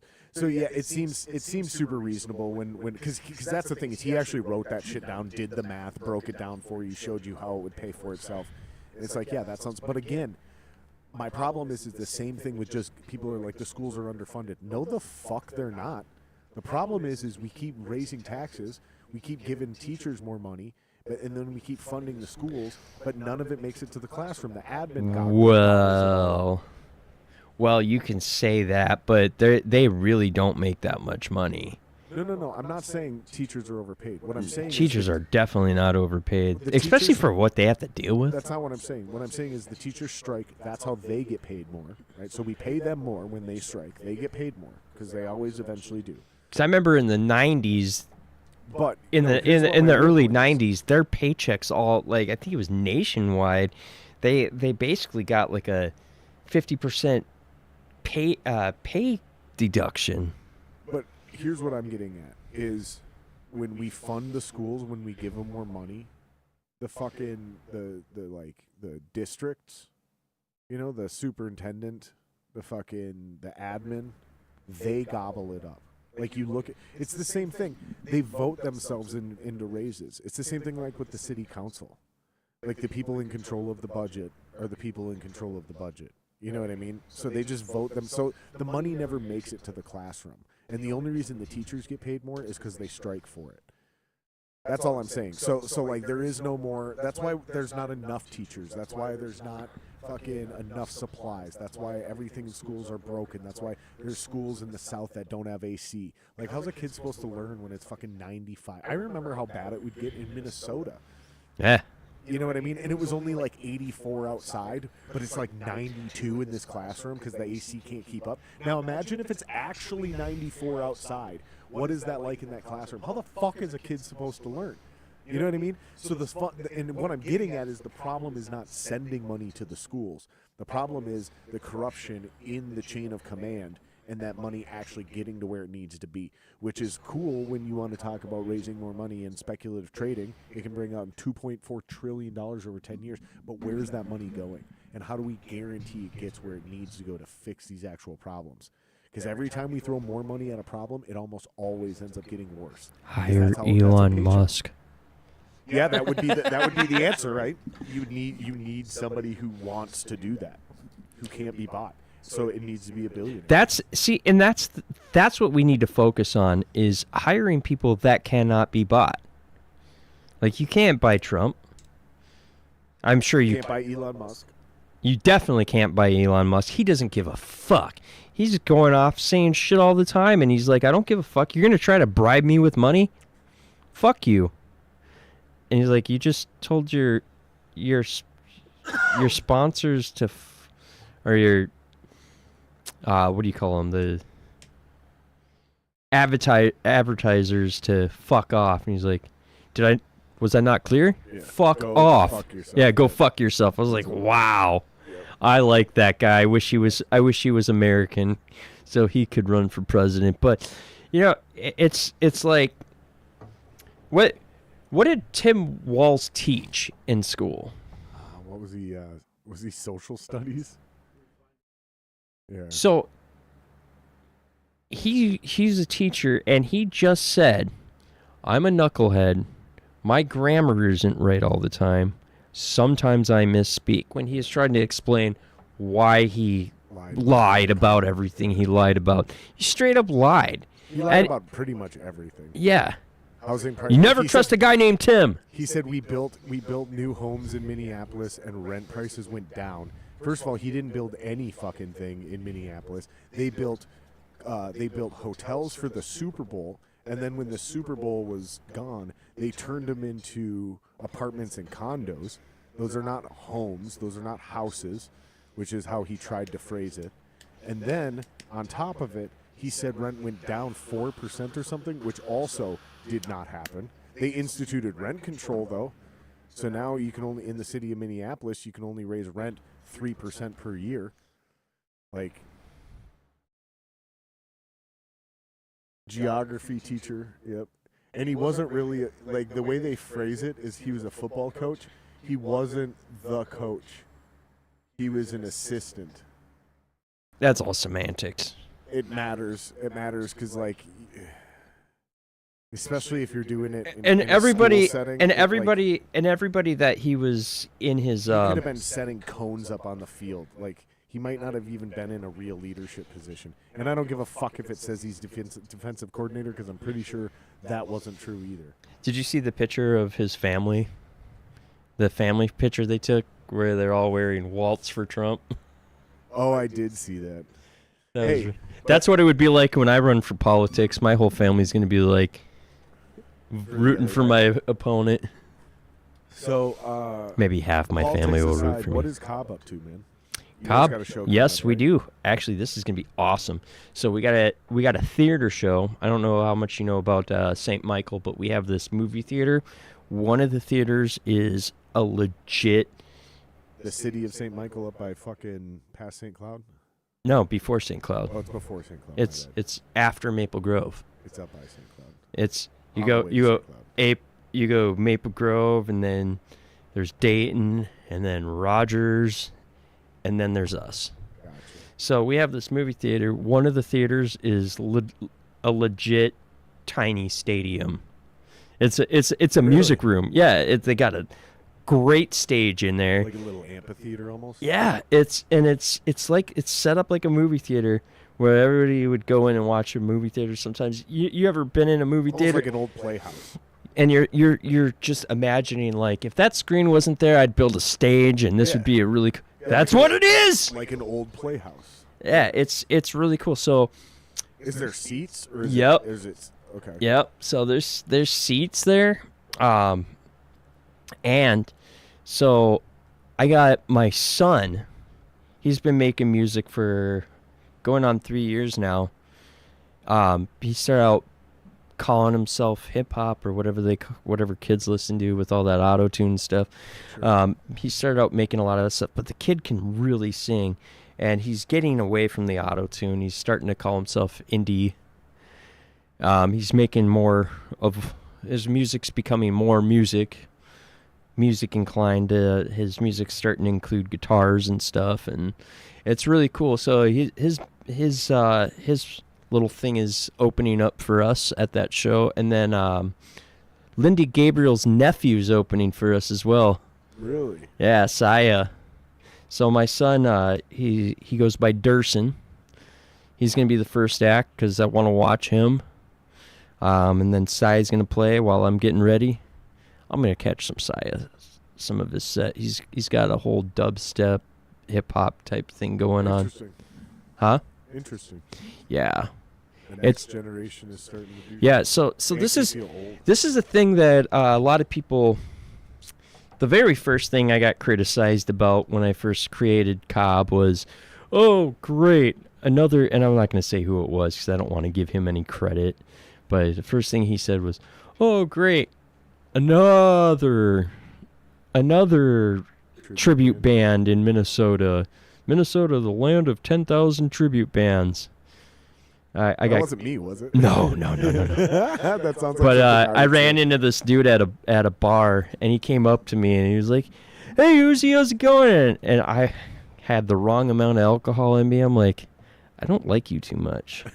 He's like, "Me? Why not?" I'm like, "'Cause you're always talking shit about cover bands, tribute bands, calling us It fail." seriously sounds like me, dude. Yeah. So Because you know so talk I a told lot him of I shit told about I cover bands, I told right? him to no, but I told him to fuck off. Because, I mean, this guy will go literally on our posts anytime a band does it, and he's shitting on us. And I actually got... I took Okay, a... hold on, because this really does sound like me. Hold on. No, hold it's on. not you. We're going to go to the main... Okay, hold on. I'm going to mute the mics, and you're going to tell me real quick. Okay, ready?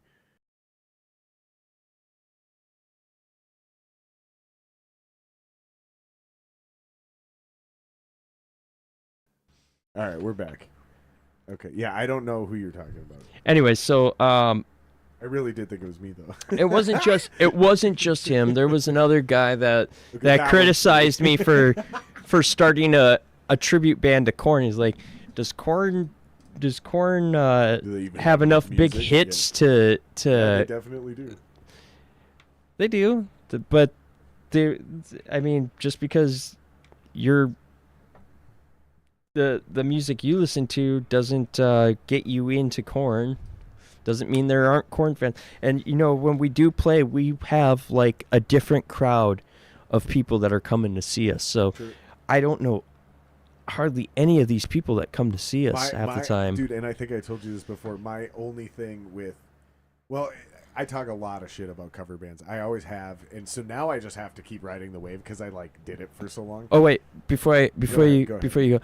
where I'm going with this is the one thing that we've always tried to do is to get local bands to open for us from day Like one. original bands. So we play with a lot of original bands. We're getting them into places that don't take original bands. Yeah. If you look at places like well, I better not say, but there's some pretty nice clubs out there, nicer clubs that original bands just cannot get into because unless you're like Skywine. But Right. I mean, if you're not somebody that can verify a good draw, there's just no way. Right. Because cover bands, it's got to be cover bands because you're in the business of selling the bar's alcohol for them. Right. And the way to do that is to guarantee that you're going to get people in the door.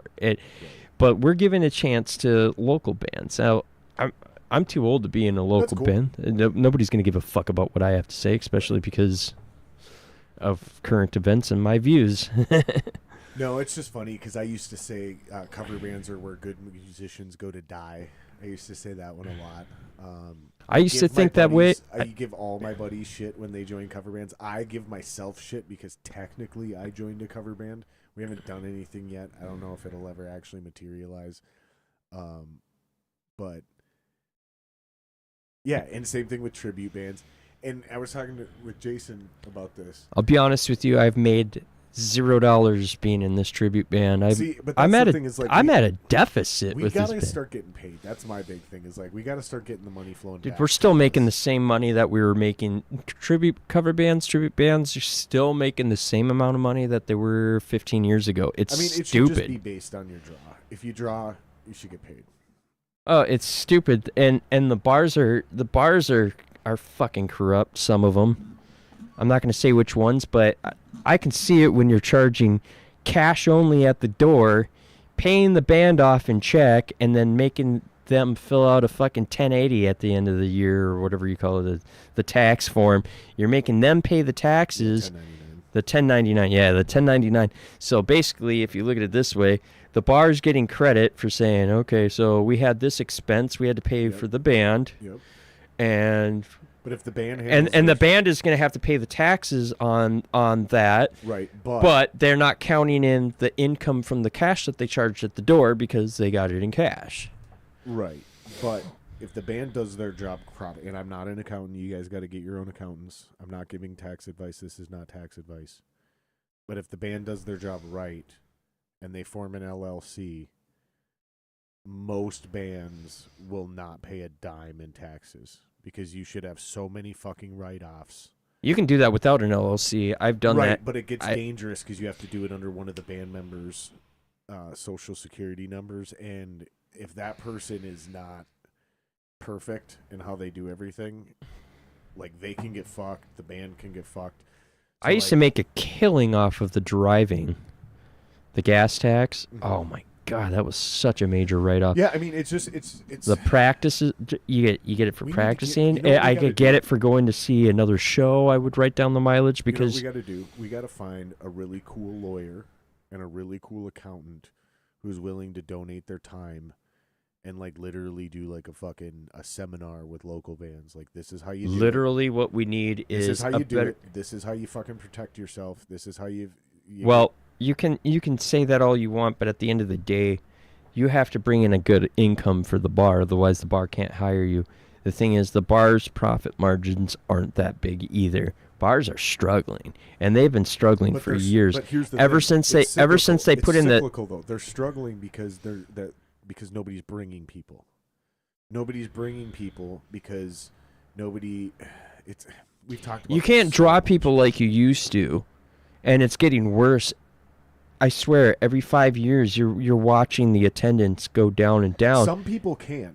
Some people The can. problem is this. There's bands that are drawing 200-300 people, but they're trying to put them in rooms that hold 800. That's a huge problem. So it never seems full, right? And the operational cost of that building are through the roof. We need to take that crowd of 300-400 or 200-300 people and put them in a room that only holds 200-250 people. But people don't want to do that. They want to play the big rooms, the big stages. It's all about the glam instead of like, no, we're trying to like do a thing here, and you get a good vibe, a packed room. People are having fun. People are getting a little warmer, they take their coats off. They fucking have a couple extra drinks. Bar makes way more money than they normally would. You know what I mean? People are happy. Word spreads. Oh, I had a great time at the show. Boom. Now more people want to come next time you play. It's a cyclical thing, right? Then the venue starts being run properly because they realize they can make money if they have bands that draw well. They invest money into a better sound system, which allows them to actually get national shows that come through. So now they have a built-in crowd for. I mean, you came up in the same scene I did. So we had an organization, but we don't have any organization. We didn't make shit when I was in a local band, but it wasn't about that. It was about trying to get big. It was about trying to get discovered and trying to get signed until you realize there's no money in getting signed. Right. It's just gonna be playing shows, and you get to a certain age and you realize there's that MTV dream that I used to have. It does not exist. They don't even play videos on MTV anymore. Right. So that doesn't exist. Right now it's Instagram and TikTok. And you can't sell albums anymore. It's like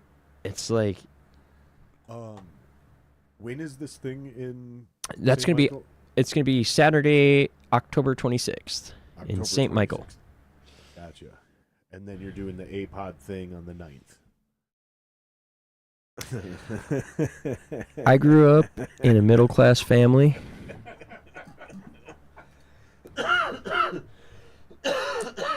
And sometimes now when these people say that they grew up in a middle class family and they know what it's like to have to buy groceries or pay for Medicaid, that's not a middle class family. That's a low income family. Middle class families don't usually deal with that. Middle class families have it. They're surviving. They're doing good. That's what a middle class family is supposed to do. Right now, the middle class family is becoming the low income family. Right. The middle class family, when they struggle, they have to sell the boat. Yeah. You know what I mean? Like, I don't have a boat. right. Because you're probably not middle class. I'm not. I mean? But we got to wrap this up. No, We're I getting was. close here. So October 26th. October In 26th. St. Michael at the theater. It's La Music Room. I got a link in the YouTube for if people want to follow you on Facebook. Other than that, we are playing. Both of us are playing at the Skyway Theater on November 9th. He's from a middle class family, so he can't talk about it too much. But Go see A-Pod. November 9th, Skyway Theater. You guys can follow me, Jared Singer Live. Like, subscribe, help us get to 500 subs so we can get these producers paid more. And if you want to follow me online, everything's Jared Singer Live. All right, we're out of here. Love you guys.